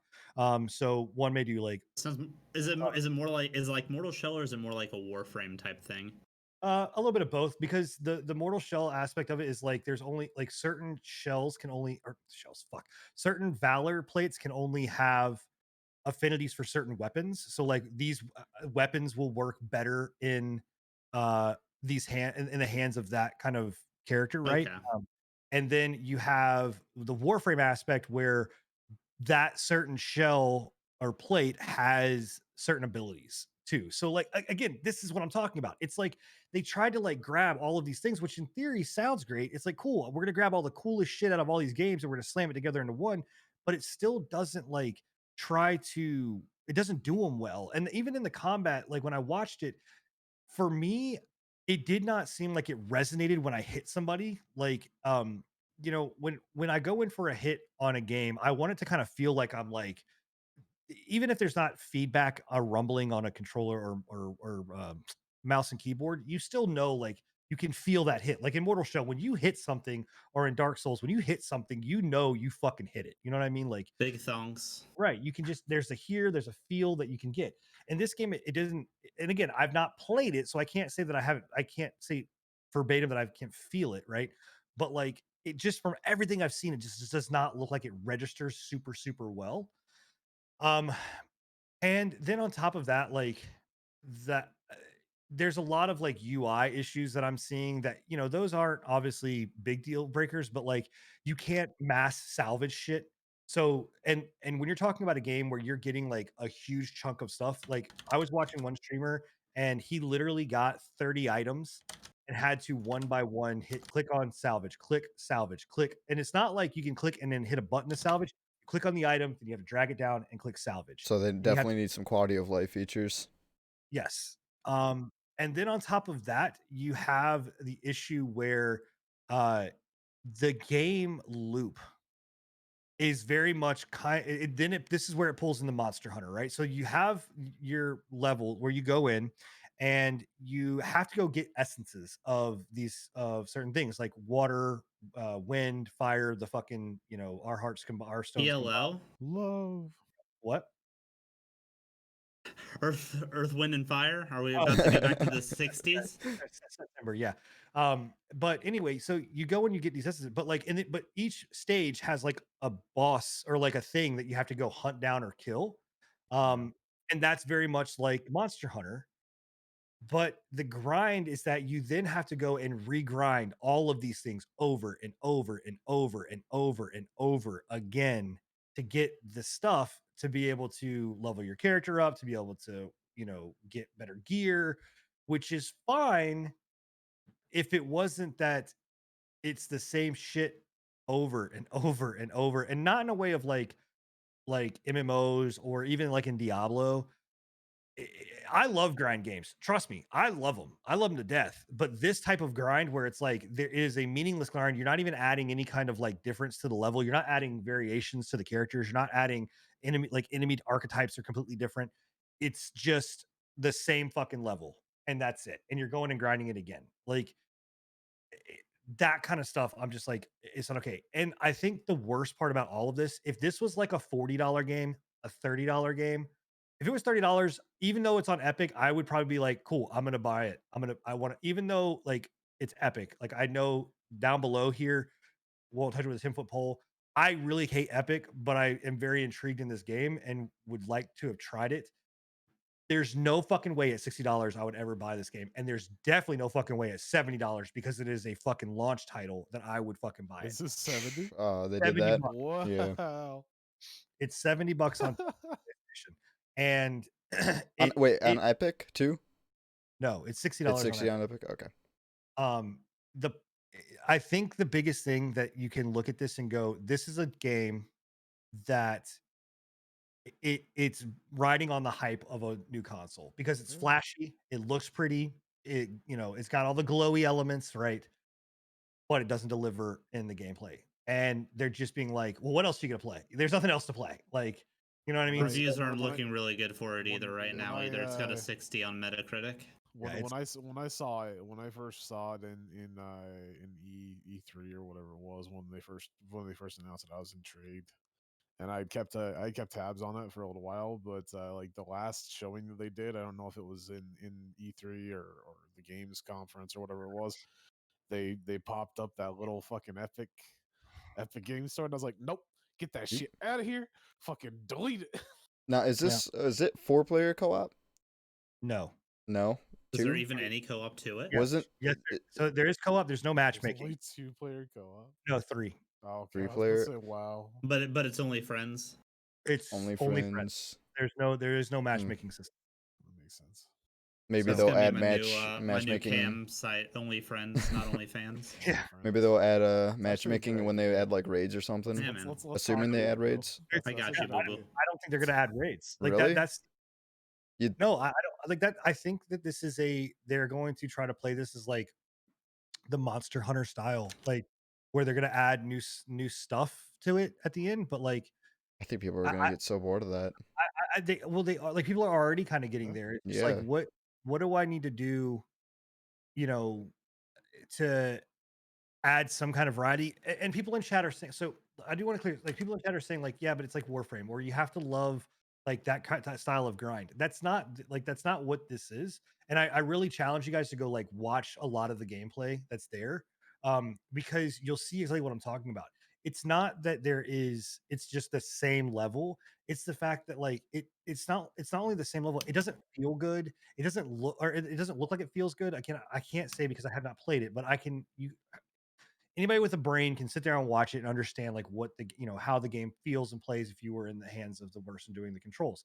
But like it doesn't flow well. It like like enemies are fucking stupid. Like I literally watched multiple times with multiple different streamers where the guy walked up right behind him and like the enemy is looking him like it's like walking into a fucking wall and they're not moving, or like the enemy won't encounter or do anything unless you hit them. There's just a lot of stuff that's just very off-putting about it. Do you give this any more credit considering this is this studio's first title? Yes, I mean I give them credit for that, but like I think this is another instance of where the publisher, who is Gearbox, had too much of their hand in the pot. I think they had too much play in it. It has a lot of elements. Randy, bro. It has a lot of elements of Gearbox games. And we all know that publishers control a lot what goes into a game, even though they're only publishing it, they're not fucking making it. But they're the one, they also have a lot of play in here. So I commend them. I think that there is a nugget there of something that could be great, right? But I'm really tired of getting games that are half baked, and then we get fucking 6 months down the road, a year down the road, we get a No Man's Sky where it fully bakes the game in and makes it something better. I don't give any game a pass if they go Epic exclusive. Okay, Jesus Christ. Hey, But More shells, great. there's a reason for that. They have fucking the money behind it, and they have the fucking in this instance they had the money from the Epic exclusive, and they had the money behind Gearbox. What was their excuse? no, I think they were beholden to a release date. I think that they were beholden to the console. I mean, that's I think Gearbox they needed that to hit their nut.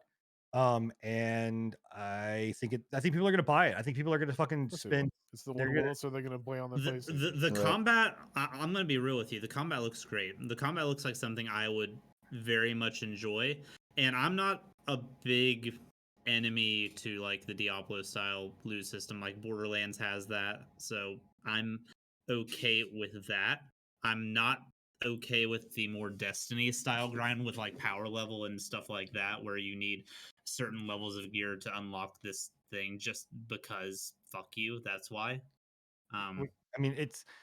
I think I'm telling you, I am telling you, or I would be very careful if you were to pick this game up for the full Oh, price. I don't plan on picking it up just because it's not in a good position right now that I feel like it warrants the price point.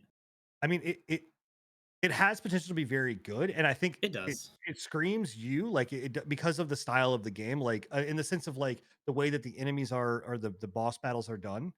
Um, but the boss battles are the only thing that are like Dark Souls. Like everything else does not scream Souls like, and I think that you would be actually pretty shocked at the way that the game controls from what like again, I have to just say because I've not played it, I can't openly say like I know for a fact of how it feels, but watching like I've watched probably a good at least like I had to say 10 to 15 hours of this game being played over the last like 3 days. Um I just am not a like at first I was like the combat looks sick like you were. I was like it looks really fluid.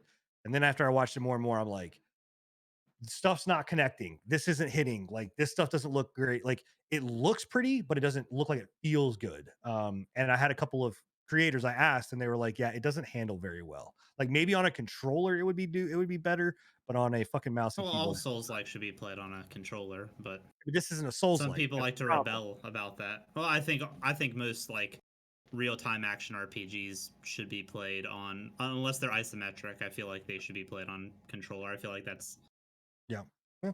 Does that's this just my does this game preference. have a roadmap at all or anything I like don't know. that they're planning It's not on early doing? access. I don't know. They may. I mean, I not don't know. just like planned features or I'm sure it's DLC, gonna see some fucking pass. Like I have no doubt. probably. So, I Um, mean, honestly, you know what? And it pains me to say this. This style reminds me of Marvel. Um, Yeah. Marvel mhm, felt It's a great, live you know, their live service, yeah, right? doesn't it? Do they have like a fucking cosmetic shop and shit? probably will. I don't know. I don't. I didn't see if they had to come out. I can't imagine that they wouldn't. But maybe they don't. I don't know. I didn't see any of that. Let me ask you, do you think this game is gonna live, or do you think it's gonna be an Anthem 2.0? We've already got that in Marvel. We don't need a third one. All right, sorry, an Anthem Um, 3.0, my bad. I With the way it's looking right now, like, I think that we will get. I think we'll There's probably no get. microtransactions, by the way. I think we'll get a year of DLC, or at least a I season's mean, its pass. biggest competition is Destiny 2. If they can I don't even live think under Destiny. Destiny 2's radar, Destiny it ain't, no, it's not. It's Warframe. 100%. you Warframe. think Warframe? They're I saying mean, it's not. They're saying it's not a live service game. Who They're is? saying the devs themselves, Gearbox, Well, the publisher. well, They're saying then it is. they've got all their stuff crossed because every fucking thing you can read about it, like as far as like from a reviewer I'm standpoint. looking at the official Godfall No, no, no, no, no. FAQ right now. I'm not saying that they're not. I'm saying that like reviewers and content creators and like the voice of this because Probably because of that or that Destiny style feel to it. Like you just assume that kind of game is gonna have like live service longevity. It mhm, looks like the only roadmap they have right now is a paid expansion coming right. in second quarter 2021. if it's not a live service and this game is fucking dead on arrival. It's done. They don't. There is no fucking wait for this thing to hit bargain bins for like $20 maybe, and then go pick it up. There's no fucking way I would ever spend $70 or $60 on this. I don't know. Huh. It's fucking stupid. Like it just is. That's ridiculous. And the fact that now they're saying if they're saying that it is in fact and I believe you that it's not a live service game, that makes me more mad. That's where like the sin rage wants to come out of being like fuck this. That's the fucking stupidest thing you could ever do. Like in this style of game, especially Yeah. because you're immediately getting compared to Warframe and Destiny and Diablo, and you're not going to be that. And what you also touted was it being a fucking MMO whenever the game first launched, like or whenever the game first came out as a trailer. Like it was the whole like MMO. No, That this is not it. Yeah, So, that's just what the Gearbox FAQ for Godfall says. no, I It, wouldn't. it, it could change. It could change later down the road if the publisher or the devs have more of a say in it. But as of right now, Gearbox has spoken. Yeah, piss poor on them. A live service game that is out though, is another game that I've been playing, and probably most of everybody in chat has played at some given point in time in their existence of gaming. It's Diablo 2, but this is actually called Project Diablo 2. I know Bill, you were in my channel when I was playing it, as well as Enigma and Scruffy. You guys have all been in Oh there. yeah, I love Yep. that shit. So Project Diablo 2 is a amazing. I don't want to call it a mod because it's not a mod, but it is a mod. Looks like an It's overhaul, to be yeah, honest. basically it's an indie game or indie project that is led and headed up by diehard fans of Diablo 2. And an original, like I want to say it's like 7 or 8 of the original crew that made Diablo's core system, Diablo 2's core system base. And they created this thing called Project Diablo 2. And basically what it is, it's a full-blown rework. Um, and it is a new skills, new levels. They added new monsters, they added in new weapons, they added in a full in-game mapping system like what you would get in Path of Exile. They added in new PvP stuff. They added in new trading elements. They added a huge shit ton of quality of life improvements. Um, I mean, seasons, ladders, the whole nine. Like they revitalized Project or Diablo 2 back from it's already like fan base was diehard. This is now like even further down the road. So Um, what you're telling me is that a group of ex Blizzard devs make made a some better game than the yeah, actual Blizzard can make right now. yes. Seems to be Yeah, something common in Blizzard. not fucking surprising. Yeah. Uh, but Diablo 2 is very much touted as the best looter isometric game out there, like or that you can experience, that you can have. What I'll tell you is, if you go to you're not playing this game because it looks pretty, right? Like That's just Diablo 2. They didn't do any graphic overhaul with this. no, Yeah. no, it's not beautiful and gorgeous or whatever else. But in the right eyes, it is pretty and it's nostalgic and it's great. I love it. Like I think that I like the look of it. Like I wouldn't want them to fucking overhaul the damn thing to make it fucking, super pretty because that's not Diablo 2. And like Enigma loves it because you can have as many fucking skeletons on the map It as you possibly. actually has a necromancer. Yeah. That's not a shitty fucking turret mancer. Um, it really is great. If you are a fan of Diablo, I'm telling you, Is it a free project, by the way? free project, but you have to You have have to have owned, Diablo you have 2. to have Diablo 1 and you have to Yeah. have Lords of Destruction. So it's $20. Wait, Diablo 1, you said? Diablo 2 and Lords of Okay. Destruction. So Okay. you have to have it's $20 if you don't own the game. Okay. But I'm telling you, it's worth $20. I mean, it's such a good thing, and like they keep their update, like they keep the community updated. They're constantly posting, and they're bringing the servers down, bringing it back up, like doing new shit, doing all this stuff. There's, like I said, there's seasons, there's all of that kind of stuff. It is really, really great. So I mean, I really recommend it. Anybody that wants to play, like I have a game that we run, and I play on hardcore as well, and it adds this element of like if you fucking die, you're done and you're out. You know what I mean? And we got pretty far into the game, and I died. But the thing about Diablo 2 and that what makes this game so good is because even though you're playing like uh a necromancer, your necromancer and my necromancer will be leveled completely different, will be spec completely different, will be whatever else. And versus like where in Diablo 3, you pretty much just played this one necromancer because that was what was best. And this you can definitely play in a lot of different ways, which is really cool. So Diablo 3's necromancer is not a necromancer. oh my god. But I'm it's a necromancer purist. It's not a uh necromancer. so the game is click to move, but you can also hold down. I think you can hold down and I move. don't know if you can do. I actually think you got to I'm click, not don't you? I gotta go. Unless they pop that as a quality of life thing for this I'd have mod, to but I'm pretty boot it sure up that to see, 2 was a click to move. but I don't think this is click to move. I'm pretty sure I was able to just move my mouse around. I don't know. So that I don't- it might be a thing that they did with the quality of life. But Yeah. no WASD movement or anything like No. that. No WASD movement. No. That's not Diablo. Yeah. No and here's the other thing I'll say. In Diablo 3, you have multiple skills on your bar, right? Like multiple, 1, 2, 3, 4, 5, 6, whatever else. Diablo 2, you have one skill at a time. That's what you get. You get one skill at a time. So you move and then you have right click and you can switch, you can hotkey. So like you can do A, and then like for me, A brings up a skill and then I can right click and that will cast a spell, S, same thing. And you can rotate that way, but you're not like A, S, D, F, G, H. Like you're not like 1, 2, 3, 4, 5 spelling, casting spells like that. Like it is one spell at a time. But it's fucking good. I know all this stuff sounds like ew, oh my god, but I'm telling you, it's really good. It's a very, very, very, very fun game. And I really recommend doing it. And support and like I said, checking it out. Project Diablo 2.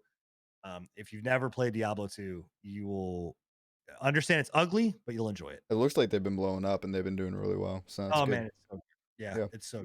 I've been having a blast with it. Well, it's because again, like the Diablo 2 is one of the best Diablos out there, and they're not really fucking servicing their fan base all that much. Like Diablo Right. 3's been out for how long? Like yeah, we're just 9 getting. years? You're only getting seasons now. That's it. Yeah.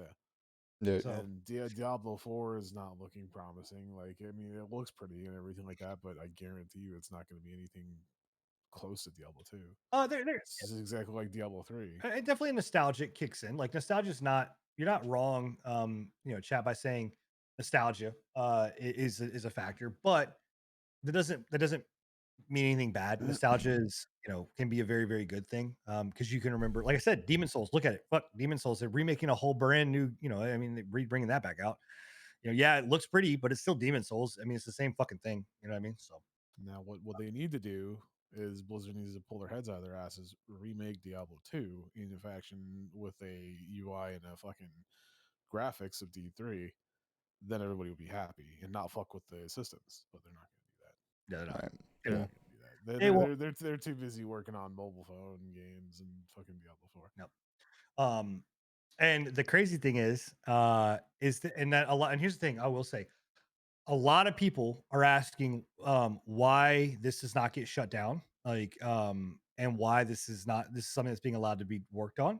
It's because when Diablo 2 came out, this was out of the realm of Activision and out of the realm of when Blizzard locked all this shit down. So these are like Diablo 2 is one of those games that is free to be able to mod, to mess with. Same thing with Warcraft 3.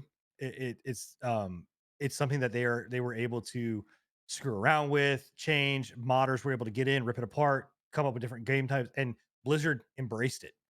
Now they good. don't, but they can't touch this because it's out. Blizzard outside. So they got everyone's got free reign for mods on it.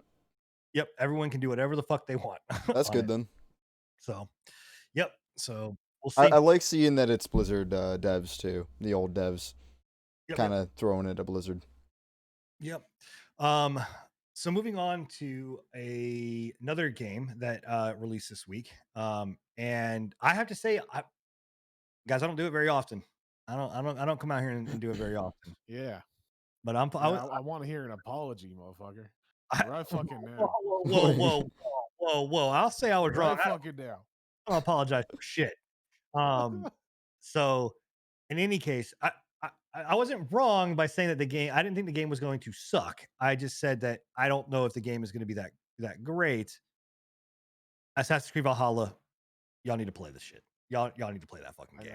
I need some fact checkers to go back and check that episode because I'm pretty sure that the words that came out of your mouth were that's going to be a shit game. Could we get a fact check? Could we get a fact check, please? It should be a shit game. I'm pretty positive that the words "shit game" came out of your mouth at one point. I doubt it. But if I did, I'll own up to him and say that I am wrong. I will not apologize for what I said, but I will say I was wrong. But what I will say is Ubisoft did it good. Ubisoft did it good. Please don't spend $60 though. Please go out and get Ubisoft Plus. It's $14.99, and you can play this game with like all the DLC, all the bullshit, all sign up for it. It's $14.99 a month.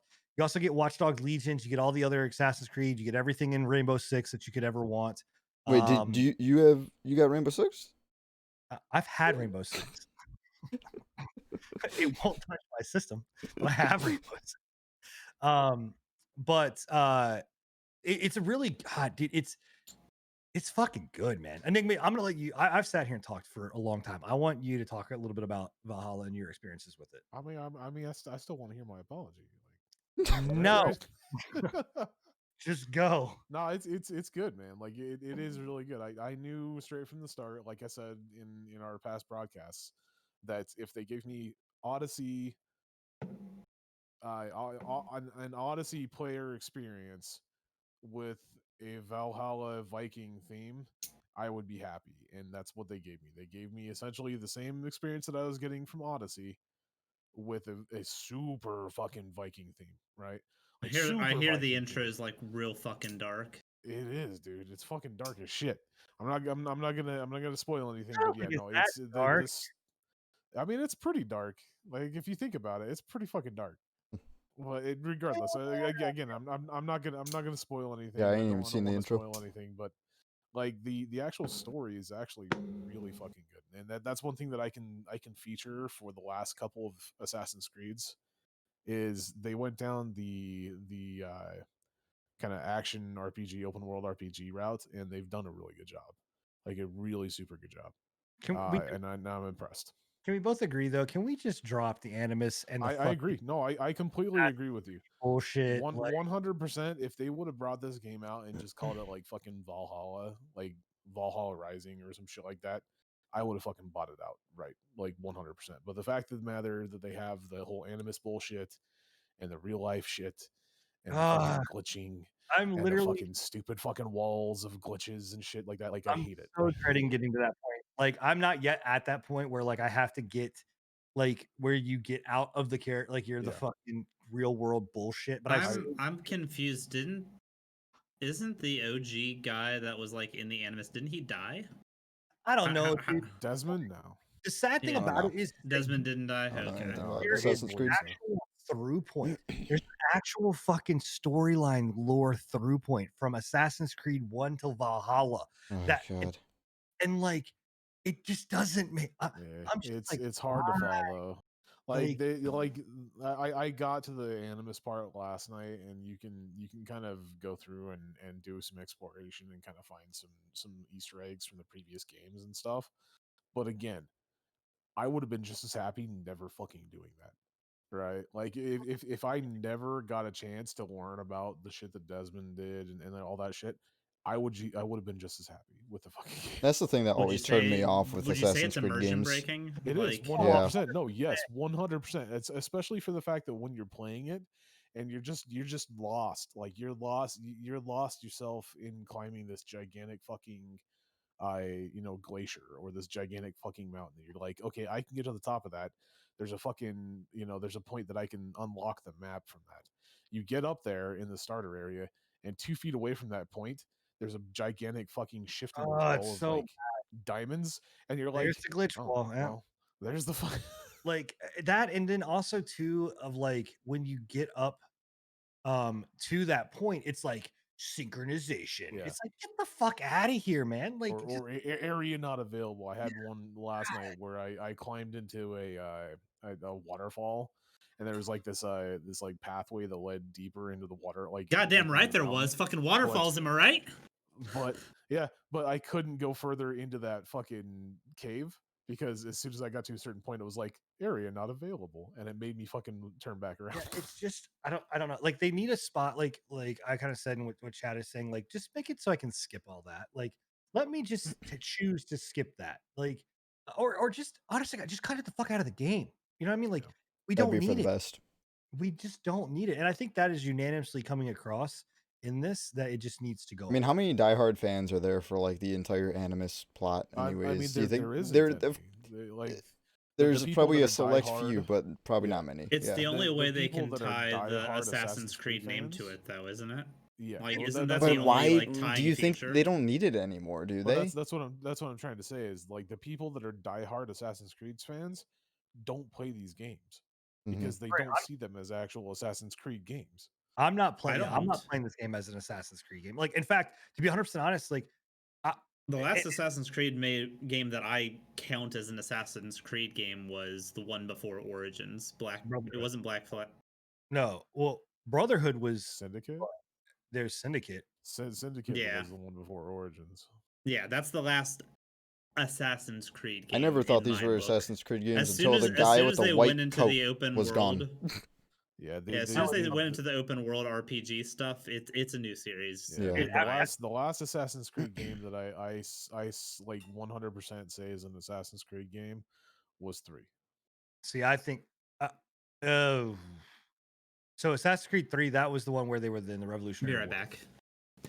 That's 3 Revolutionary War? was Altair or not Altair.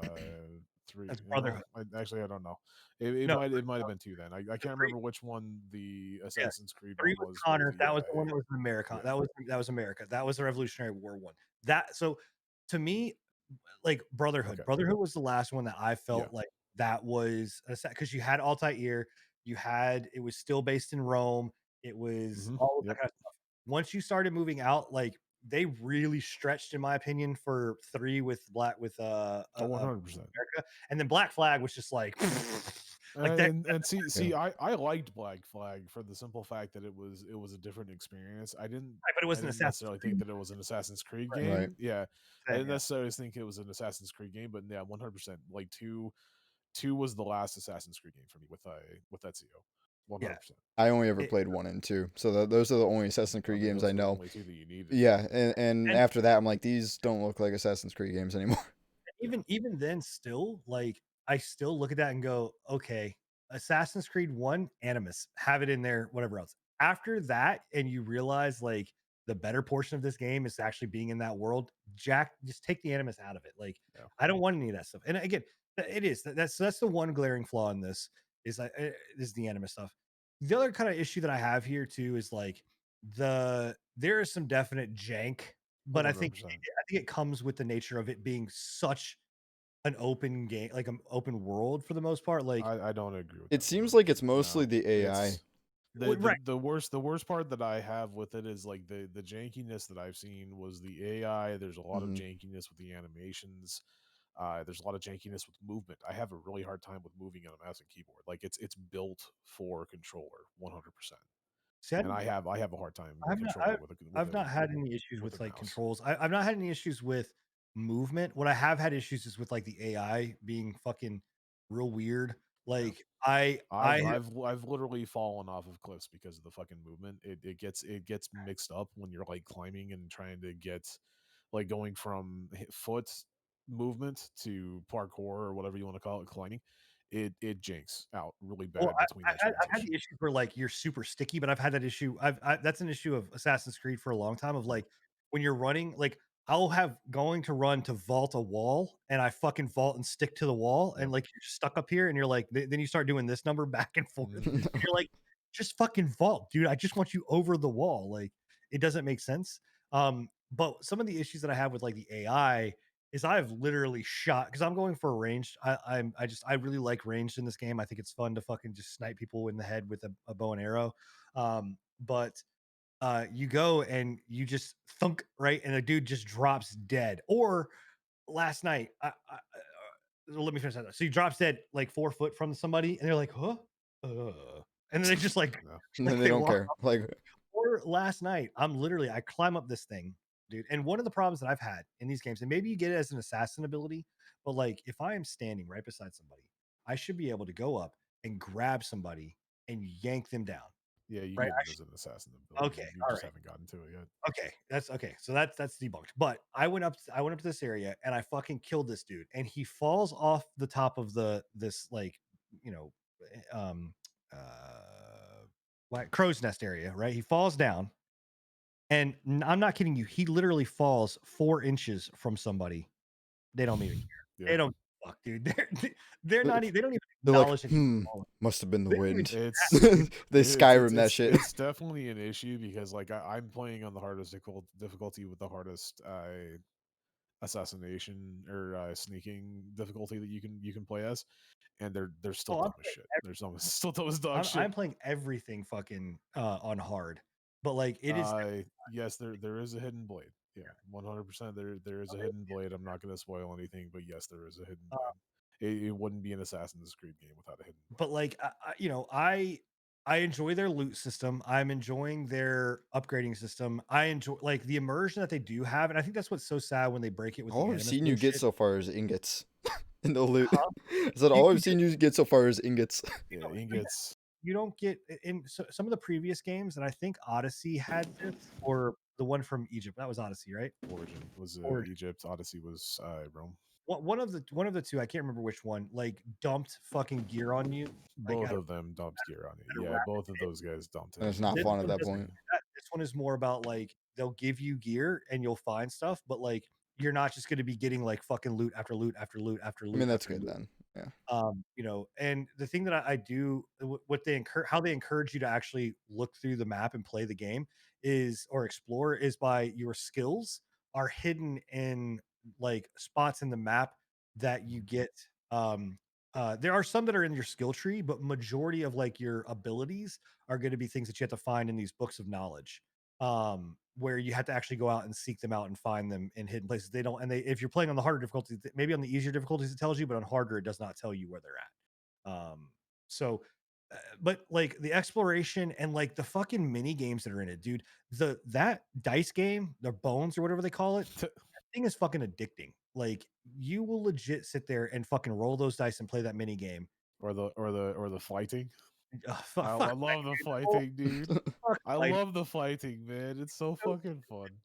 it's For but for those of you that don't know what fighting is, it's basically a rhyme game that they did back in It's rap where battle. you had to basically Nordic insult rap each other. battle. Yeah, it was like early game rap battles exactly. Yeah. But uh, I don't know. It like whatever. It's in there and it's accurate. It's historically accurate, which is cool. And Nigma was pointing that out that it's historically accurate. But the storyline is very good. They don't shove stuff down your throat. Like, and fucking Christ, dude, there's so much to do. There's so much to do in this game. It's a lot. It can become overwhelming. It really can. In fact, I've spent the last I think I've played the game for in almost 12 hours and I have just gotten to the second quest because I'm just doing other shit like which is also kind of crazy. Yeah, the intro map, the tutorial map is fucking huge. Like the map that you're playing on is just the intro. Yeah, I know. Like you haven't even gotten to the main game yet. Yep. Like it's nuts. But again, it's very enjoyable. And I would say like if right now you're in that lull, you don't have anything to play, you don't know what to play, you're looking for something. I would say $15, sign up for Ubisoft Plus and go out there and play Valhalla. They really did a good job. And God, dude, the fucking I will say, I don't know why people say the combat's not fun. Like, yes, there's some dumb AI or whatever else, but like I enjoy the combat. I think the combat is actually a very enjoyable part. And there's a lot of cool ways to play. Whether you're doing it through, ranged, up close, I sneaking don't stuff. know. I've heard they took a step back from Odyssey with the Yeah, I combat. was- Both I was they've about to limited say. weapon variety. The combat doesn't feel as archery weighty looks I pretty as- wouldn't- I good. wouldn't say that they've limited weapon variety. They've limited the amount of weapons that you get, like new weapons. They still have the same weapon variety. You still have the same, as far as I know, at least. You still have the same number of weapons, give or take, like one or two. Is But there I will say that the combat, especially melee combat alone, is lacking a lot from what it was in Odyssey. I'm sure there they- is. There's only and I haven't seen it yet, but is there two-handed weapons? I just haven't there's seen. two-handed weapons. Okay, yeah. cool. So like battle axes, great swords, There's and battle stuff. axes, great swords. I think there's two-handed hammers. I guess I never played Odyssey, so I'm going into this blind. Like I don't, like Brotherhood was the last one I played. Mm-hmm. So like I said, the combat does definitely, it did definitely take a hit. There's very few, like you're not flourishing. Like there's not a lot of movements. It's the same animation over and over and over again. Yeah, but There's also like certain points that you can do like parries and everything like that. And if you do a perfect parry or a certain type of parry against an enemy, it puts them in a stun state that you can then do like a quick time like retaliate. assassination. Yeah, like an assassination. And that was cool like the first couple of times, but there's a certain point where you're just like, okay, this type of person, like if it's a sword and board user, he'll do this animation. If it's a spear user, he does this animation, and it's the same animation every time. I think that it would have been better if they would have had like 3 animations that they kind of superseded between each other, right? And kind of once if you do an assassination, this time you get this animation. If you do one this time, even though it's the same weapon, it gets a different animation. The dual axe dudes look crazy though. Yeah, the dual They axes they are look fun. like maniacs, right from Borderlands. fucking that shit, dude, is terrifying. Yeah, They're they're just like. but do you think though that part of this, and I'm just playing devil's advocate, right? Because like I said, I never played Odyssey, so I don't know how that combat felt. And I didn't really watch a lot of Odyssey, but or Origins. Um, but to me, coming into this new, I'm enjoying it a lot. Eh, do you think that it's because of like also them being like, okay, well, Vikings weren't fucking flashy and over the top. They were brutal. They like were there to just like pummel you into the ground, and that's their style. So like, we're not going to add like all of this like flurry and fucking Eh, whatever like to it. I, Like, I I would say that I think it was a little bit of laziness and a little bit of that, yeah, because like again, like you said, Vikings, they were raw, but that doesn't necessarily mean that they didn't have flourish when they were fighting. That just means that they fucking went in and fucking killed you no matter what, right? So yeah, that's one thing that they could have captured a little bit more in the actual combat. Because like when I look back at Assassin's Creed combat from back in the day, like Assassin's Creed 1, Assassin's Creed 2, you had the parry, and you had to kind of be a little bit more strategic with it. Now again, like you said, Vikings, they were just kind of 100% in your face. But I think that they still could have found a way to make that combat a little bit more a little bit less boring when it yeah. comes I mean, down to it. like that's not. Oh, go ahead, Bill. Is it more like button mashy than it is like? Is Yeah. it just not engaging?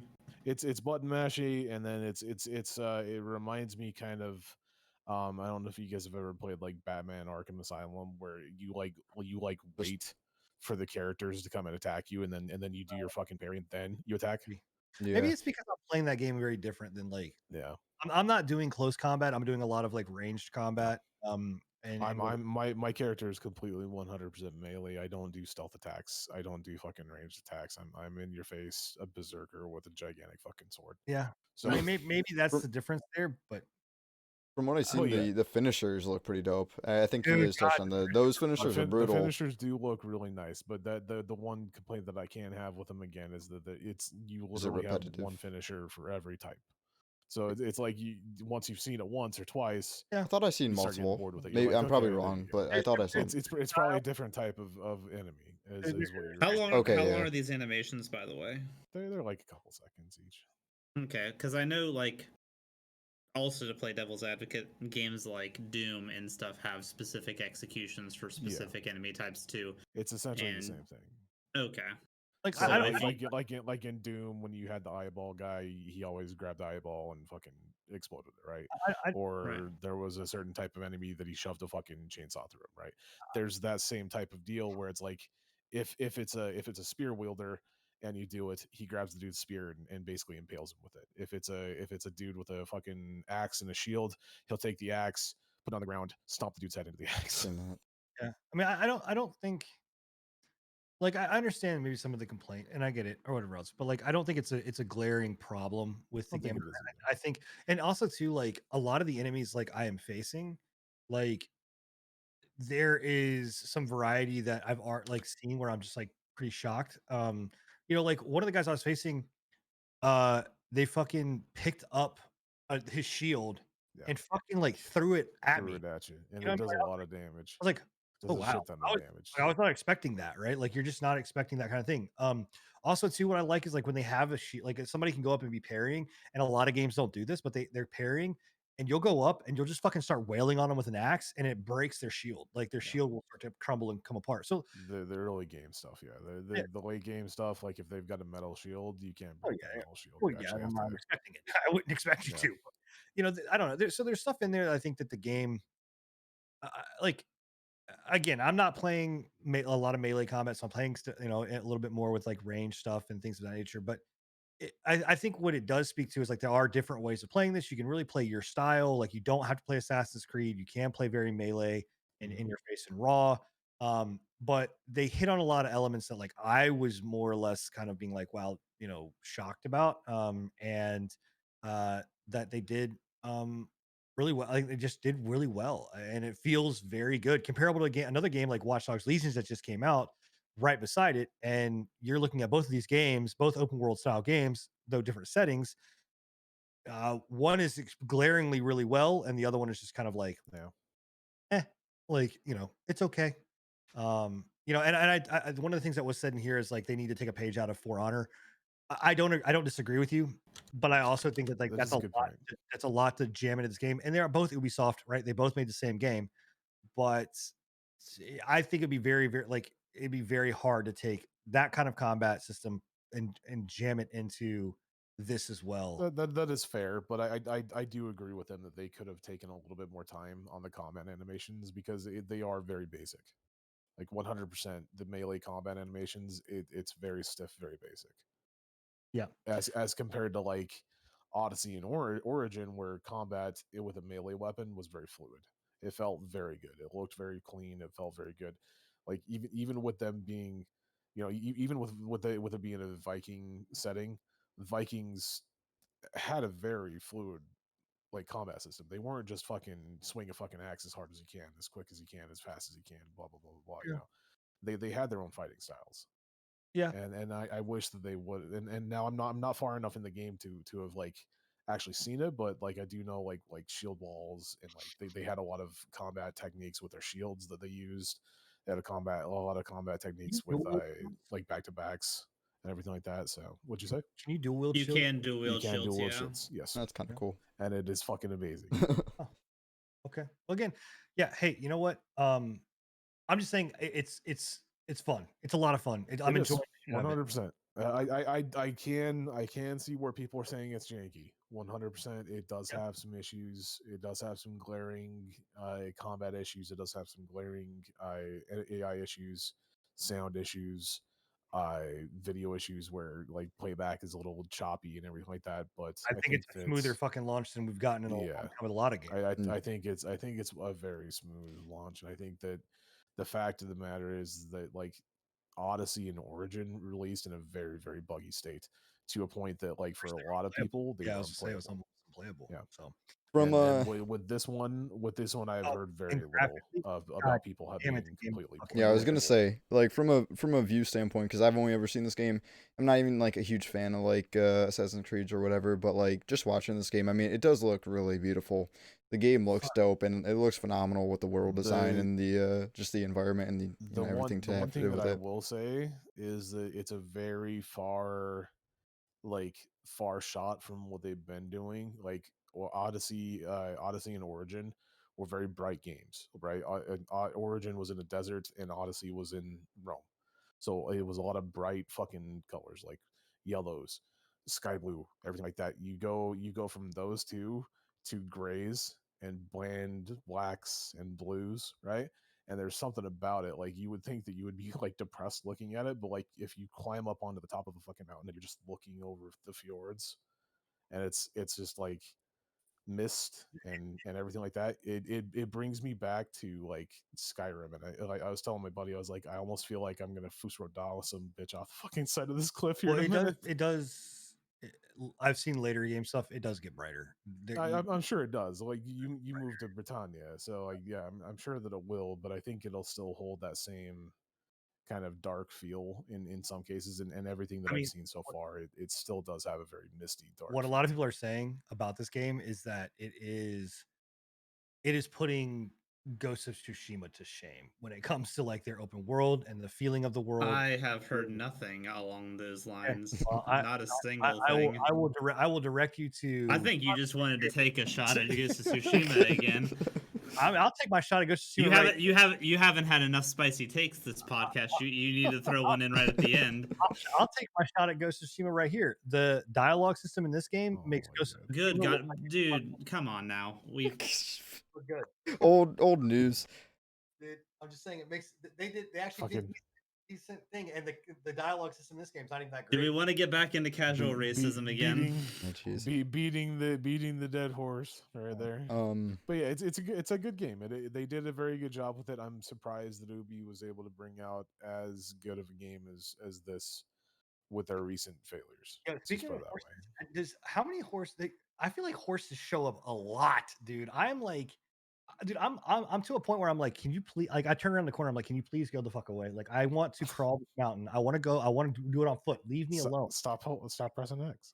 I'm not, dude. It's just like they show up everywhere. I'm like being surrounded by horses, dude. I swear to God, it's fucking weird. I mentioned man. this in your stream though, Sin. Do you think this game is gonna get to a point like any repetitive or anything, or you think there's enough to do? Yeah. I For, think I don't know, because for me, sorry, but like with these kinds of games, I almost feel like they would get a little repetitive just the way they play, and I'm sure there's a lot of secrets and like a lot of good quest lines and whatnot, but these open world like design that they've gone to with these Assassin's Creed games just remind me of just like almost like Far Cry, where you just kind of end up going to these camps and just either going in stealthily and killing everyone, or going in guns ablaze and killing everyone, or just not trying to alert them or whatever. It just seems like it might get a little stale to me. I think that it's it can definitely get repetitive very quickly. 100%. Yeah. Because it is pretty much like go here, raid here, go here, break through here, find the key for this, unlock this chest, look for this, go to a point, get your synchronization, move through. I think the big thing about it is making sure that you split that stuff up with like other things. So like go and do like the main story quest and then go off and like do some exploring and do this kind of stuff and then come One more back. thing is like the side quests, like the little random encounters you find. From what I've seen so far, they look pretty cliche. Like I literally some seen of like them are them fucking pulled funny. straight out of Red Dead Redemption or something. Like One thing that I do want to point out is that you said in Ghost of Tsushima that you found a lot of the fucking like side quests to be stupid and boring because they were like comical in nature. This game has more of that, I think, than Ghost of Tsushima has. yeah. So far from a lot of the side quests that I've seen, they're all stupid and fucking funny in some way. I think I mean the just the very few that I have like come across, like the one where it was like bring me a beast that I need to slay because I've got to prove that I am the fucking like I'm a fucking man. It's like okay, so like you go and you shoot a bear in the face with an arrow. And like he chases after you, and the guy's like, "Too big of a beast, too big of a beast," and then like the bear just like kills it or whatever else. Or like one of the ones I found was like which this one was cute. I didn't mind this, but like the kids were like it was little baby Yeah, Nords, little baby Nords. and they're like, we got to raid and we have to pillage. And I'm like, what the fuck? And then so you go and like you're shooting down these little like stuffed crowmen. And yeah, I mean it was cute, but it was odd. Like, no, I don't think here's the reality is that most side missions in any game fucking kind of blow or are really repetitive or dumb or stupid because they're side missions, right? They're not supposed to be like super compelling and like, fulfilling. Like, I don't know a side. Is there a game that has side missions that you guys have played that have been like, Fallout. I enjoyed side missions way more than I enjoyed the regular Borderlands. Fallout. Skyrim. Skyrim, yeah. bullshit? You're gonna say Skyrim had good fucking side missions? Yo, I'm just I'll saying say I've never Skyrim had finished. good side I've never finished the Civil War campaign. Yeah, me neither. GTA is a good one as well. Had really good side GTA. missions. Well, I- the older ones. Dude, I'm saying that they didn't Even have 5 had like good side missions. extremely That like was okay. well done, well put together, well voice acted, well like I don't know. It just to me, like these types of games like this, like that are huge open world, massive games, don't. And I argue you're not 100% correct on the GTA 5 thing, but we'll go down that route maybe some other time because this is going to turn into a fucking Dark Souls. Yeah. Dark different game, Souls. open world, open world style games, like, Oh, open world style. Okay. like open world style games. I don't think that like there are any that do it extremely fucking well. I think will a say- majority of the the Daedra side quests in any of the Elder Scroll games Yeah. just destroy most of the main content, with the exception of Oblivion, because it's a fucking Daedra. The main story is a Daedra Just pretty quest, much, and yeah. Oblivion was fucking amazing. yeah, I did like Oblivion side quests. But I'm not saying that there's not missions in this that are good, right? I'm just saying that a majority of those missions in any most open world games that are side quests, I just think kinda- they get almost like cliche. yeah, again, go Yeah. fetch this, go do this, go Or kill this or guy. like a trap, like, you know, I seen literally yesterday you were playing, you know, you talk to this guy, he's like, help me or whatever, you know, follow me and help me over here, and then it's a trap. Oh, surprise, surprise. Didn't see that coming. Right. So I will say, and when we were talking about this, and this will be the last thing that I kind of want to point out, because we've been talking about this for a long time. Yeah. But the one thing that I will say with like it being repetitive and getting repetitive and getting boring is the recent Assassin's Creed games, both Origin and Odyssey. I hate that they have to rely on it, but their DLC has been fucking amazing. So Odyssey brought out Atlantis, the Lost City of Atlantis, and in doing so, it also moved forward into a lot of like the fucking pantheon, like the gods, goddesses, uh, monsters, mythos, everything like that, and that made the game fucking interesting as shit. And that was with that pantheon. Make it the Viking pantheon, you're gonna get into some fucking weird shit, right? You can get into some pretty cool shit with the Viking pantheon. So if they bring out a DLC that's like Valhalla, like you move into Valhalla or something like that, I or want to see some Odin's Wild Hunt. they Yeah. pop you into like you know, like something like that. Yeah, it'll be definitely an interesting DLC, and I think it'll take I better see Loki. I want to see Freya. 100%. I want to see Heimdall. I want to see. They'll probably do a better Thor than Marvel did. I want to see. Probably. Shut, Probably. you just shut your whore mouth, don't you? Oh my gosh. But yeah, like Fenrir, Ymir. Oh, dude, I forgot about Fenrir. So it's still like every part of the Viking mythos is crazy and interesting, and like the stories behind it can be pretty crazy. And I think that'll be a good time for sure. Enigma has such a big rager for words. Yeah. So what? I don't blame him, man. I think it's like the mythos. coolest mythology. I like pantheons. I like learning about gods, goddesses. I didn't play Origin because I wasn't bought into it. I could give a fuck less about Odyssey because I didn't care about it. This game though, like I'm all in. Like I like the setting. I like the feeling of it. You know, it looks cool. So I'm in. Sure, absolutely. So anyway, guys, Joe, at this time we are at that point where we open it up to questions. While we close out the podcast and kind of give our, the last little closing thoughts, you know, you're able to put your questions in here and ask us kind of relevant things, whether it be about, you know, Twitch or the Xbox console launches and PS5 launches, any of the games we talked about from Godfall, Project Diablo 2, Valhalla, Phasmophobia. We didn't mention Bug Snacks. That's, you know, Oh, dang it. Or, you know, Wiener Hands. We didn't bring up Wiener Hands is Hands. the only game that hasn't bricked the PS5 yet. We are next. I can tell you next show. I do plan on talking about Spider-Man Miles Morales. I'm going to be watching that. Unfortunately, I can't play it, but I'll be watching a lot about that. We're going to be talking about. We will talk about Bug Snacks. I'm going to talk about Ratchet and Clank. A lot of the games that are coming out on PS5. I'm going to spend a lot of time researching those and doing some homework with those. So that will come up next in the next show. I'm sure that there will be some type of drama that will happen in the next show. And guys, honestly, we are getting close to it. I would probably say within the next 2 shows, we will probably be at end of year discussions of game of the year and things like Oh. that. So we've got big like that show. It's crazy. We may even depending on like we're gonna plan it out, right? But we may even need to break that up into 2 days, like depending on how it goes. So I don't know yet. But we're talking about 2-day hoorah. do what? I wouldn't mind a 2-day hoorah show. Yeah, man, dude, 2 day show would be great. Yeah. You know, considering that there's a lot to talk about, honestly, with 2020 and all the games that have come out. You know, the one thing I will say is that we still won't be talking about Cyberpunk because that game will not have come out since then. Fuck you, Sam. Dude, I called it. I saw it last. You just fuck right off with that opinion, sir. We are not going to get that game until next year, maybe. So, but yeah. So questions, guys. Let's I have see. a couple. Yeah, I go got ahead. 1, 2. You can start, Bill.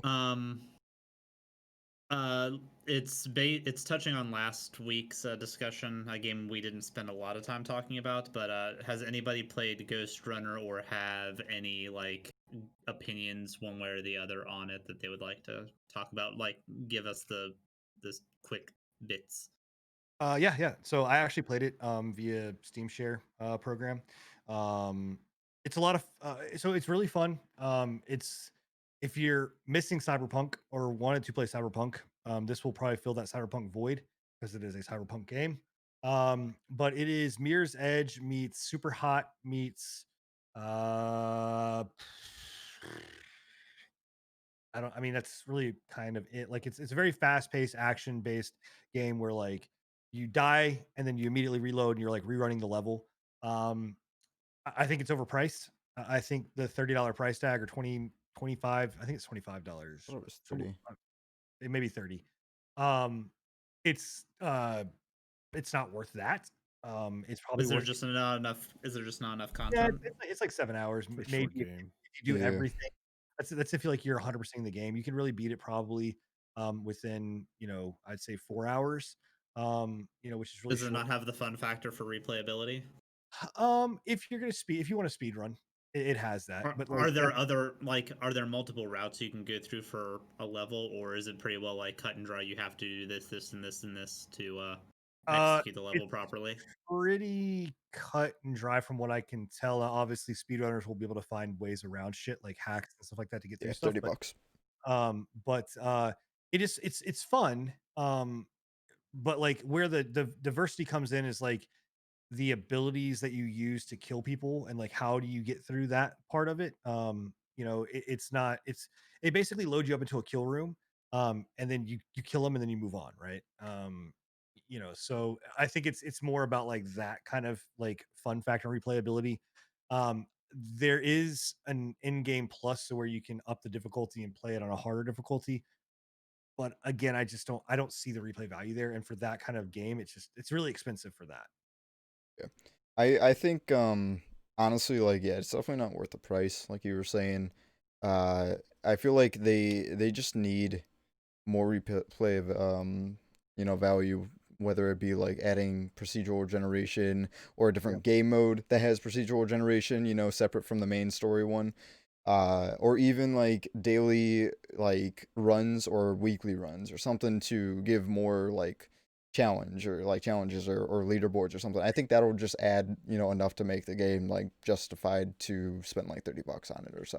This game needs more roguelike elements in it. Mhm. And it would be a lot Or better. open it up like a Mario Maker where like that too, create yeah. maps. If they opened up level creator like and allowed people to create levels, I think that would be really good. Yeah. I would say, and speaking of roguelikes, like if you're gonna buy, like instead of putting your money to this game, save $10 and go buy Hades. It's a better game. Like I know I would tell you to go buy Katana Zero because it's the exact same fucking. Definitely Katana Zero if you want to like just this with style of game, like a this hack and better- slash. Yeah. it's the same style, but at this Well, it's not the same. Like it's not the first person like. There's a fidelity element to Yeah. Ghost Runner that is very, very, very good. Like the indie dev did a phenomenal job. It seems like it's Dishonored on steroids, and that appeals to me. It And like Mirror's Edge too, kind of. yeah, it's more Mirror's Edge. Like Yeah. I said, Mirror's Edge is super hot than it is like Dishonored. The Dishonored, there's a I lot mean, of there's no variety. stealth aspect in Dishonored, but Well, or Dishonored just there's gives no you a lot stealth of aspect. this. a lot more variety to play. Yeah. Okay. Where this one doesn't.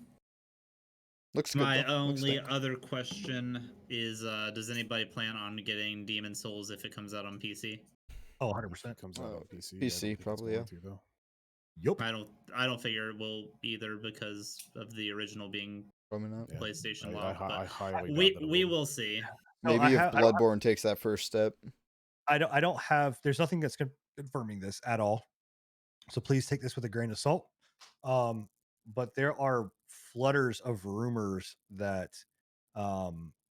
Microsoft is talking to a Japanese-based company to buy. There are like very, very, very small rumblings that they are talking to From Software. That would be interesting considering they haven't done any direct dealings with Xbox in the past. Yeah. Neither did Bethesda either, but What are you just talking bought- about? Bethesda was solely on Microsoft for a while. what are you talking about? With what? They were the first ones to bring out, or they brought out most of their games on PC pretty much, and on Xbox No, early. What I'm saying is there's PC games on Dark Souls. There's Dark Souls 1, 2, and Yeah, 3. I know, but you said that Bethesda hasn't done any deals with I'm talking about Microsoft at all, and they have. only being Microsoft only. They've not done that. No, but they have had dealings with them. But it's the same thing as From Software. They've dealt with PC. I mean, I'm just saying. All I'm saying is that there's room. I don't know if it's true or not. Fuck, it may not be. They may be talking to If Konami. I have no fucking clue. the only thing that makes me not want that to happen is that would kill any happenings of a Bloodborne 2. Why? Because Bloodborne 1 is Sony locked. The IP is Sony locked. Is does Sony own that, or does that Yeah, Sony owns that. So Sony From owns the Software- Bloodborne IP. From Software doesn't own their own IP of the game that they developed? The game is that's why it hasn't come to PC or anything like that, is because It was Sony published, or is it? yeah, Sony published. I don't know. So I that would don't be know. That'd that would be crazy, a big though. kick in that would be a big kick in my dick. That would be. Yeah, but what I mean, if all I mean, I don't know, whatever. Maybe I don't know. It'd be fucking crazy. Yep. That would be. Like if that's the actual truth, I feel like goddamn, dude, Microsoft is brutal, bro. They're just like, oh fuck you, you're not gonna have Elder Scrolls. Now you're not gonna have any other Dark Souls games either. Well, we've also been hearing rumblings from Bethesda that like Elder Scrolls 6 might be a Microsoft exclusive. They've said that they don't want to, but they've also basically hinted that they will do it if they need to. Yeah, I think if Sony doesn't want to play ball, I mean, Yeah. Microsoft will swing that dick around. So same with their new IP, like Starfield and shit. Starfield, yeah. Okay. Well, I got one question over here for y'all. And it would be, what is your favorite AC game? And I'll start this off since my answer is pretty simple and sweet. Because I've only ever played 1 and 2. So I honestly, it's just both of them, but like 2, I guess, if anything. I never really even got like to beat them. It was such a long time ago, but I liked them. And that's about as far as I got with AC though, for my personal taste, I guess. But yeah, I'll open up to you guys.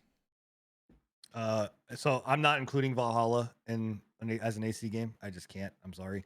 But if I did, I would say Valhalla's probably up there. Brotherhood. Brotherhood was my favorite. Yeah. That was the Revolutionary War one.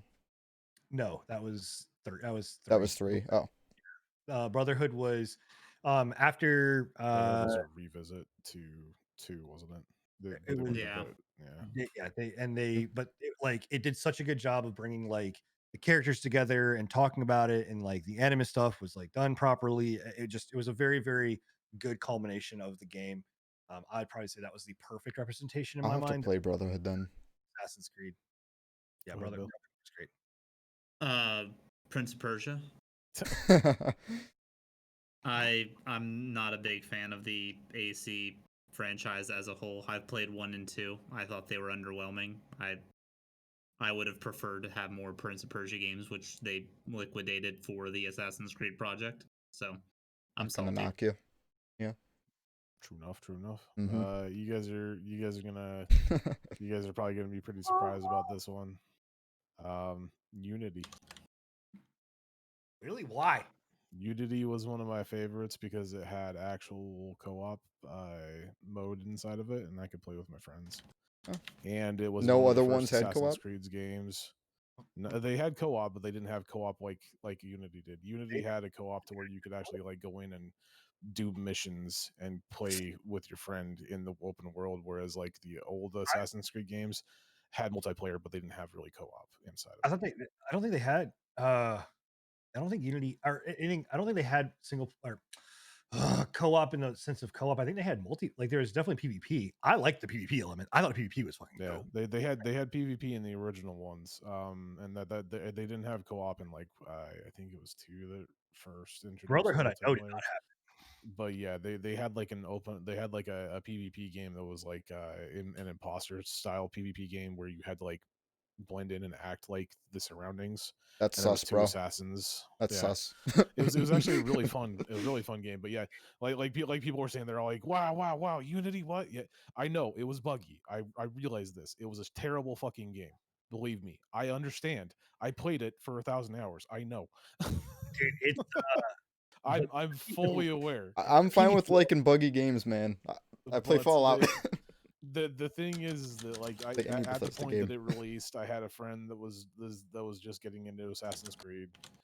It was really the only Assassin's Creed that you could play together, and on top of that, it was the first Assassin's Creed that basically didn't force you into being a stealthy, stabby type character. Like you could actually be a heavy character with heavy armor, a two-handed fucking weapon, and just go in balls to the walls, fucking kill everything. Because I don't know if you guys know this about me, I don't like being stealthy. No. There's a reason why I like Viking. There's a reason why I like Vikings. There's a reason why I like Valhalla. I don't have to go in and stealth. In fact, there's a fucking side quest that you got to stealth, and I fucked that up so hard.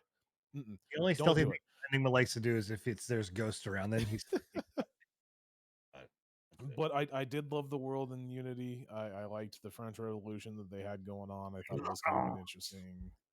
I thought it was kind of an interesting. Was Unity the one that they setting, did the and- bullshit fucking fake ass show on E3 on the Xbox press conference where it was completely scripted and they were all I chatting think like so. they're Yeah. like, "Yo, They- bro, just go in that window, dude." Yeah. I have no doubt, considering that's been like every fucking E3 Assassinate on conference 1, since. 2, and 3, go. Yeah. Like, who the fuck talks like that? That's been every E3 conference and every Yeah, E3 the E3 division was game. like that. They did forever. the same thing with not Breakpoint, but the one before that. Yeah, I they know did it for the Breakpoint division too. they did. It was so Wildlands, bad. yeah.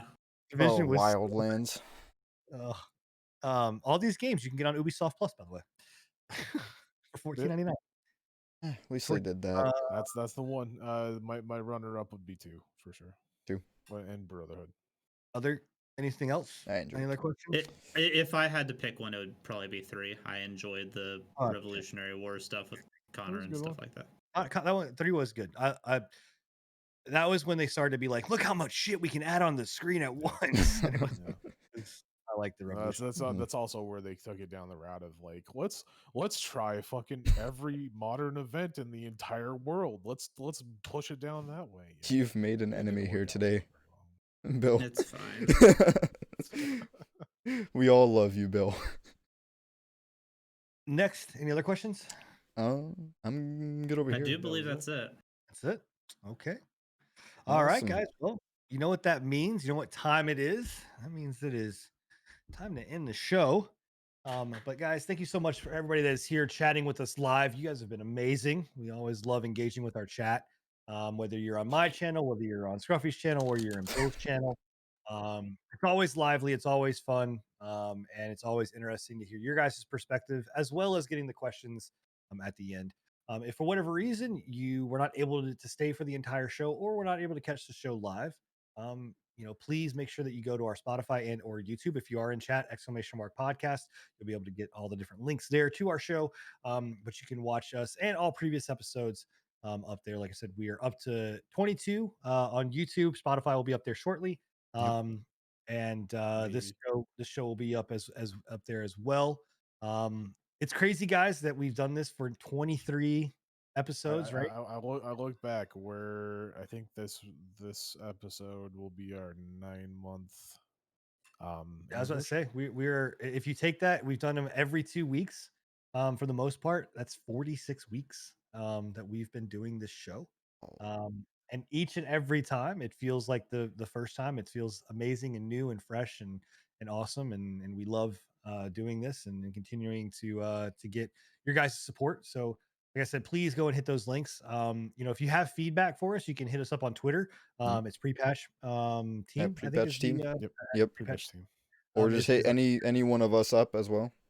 absolutely. We're all here. All of our stuff is on here as well. You guys can hit us up there. And then we're going to be, like I said, launching the email address to where you guys can post your questions and feedback for that. If there's topics you want us to talk about, all of those kind of things. So be prepared for that. But again, guys, as always, it's been phenomenal. We love having you here, and we will be back in 2 weeks talking about more games and Twitch and Twitch, of course.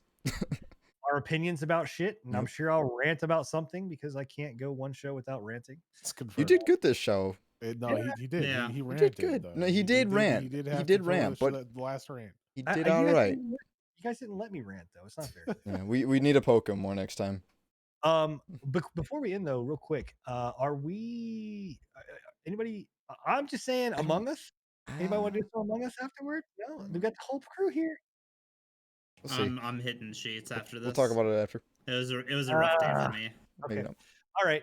Well, anyway, if not, it is okay. But Yep. anyway, guys, thank you guys so much for being here. We'll talk to you guys next time. And everyone. stay safe out there. Have fun. Bye. Deuces. Bye bye.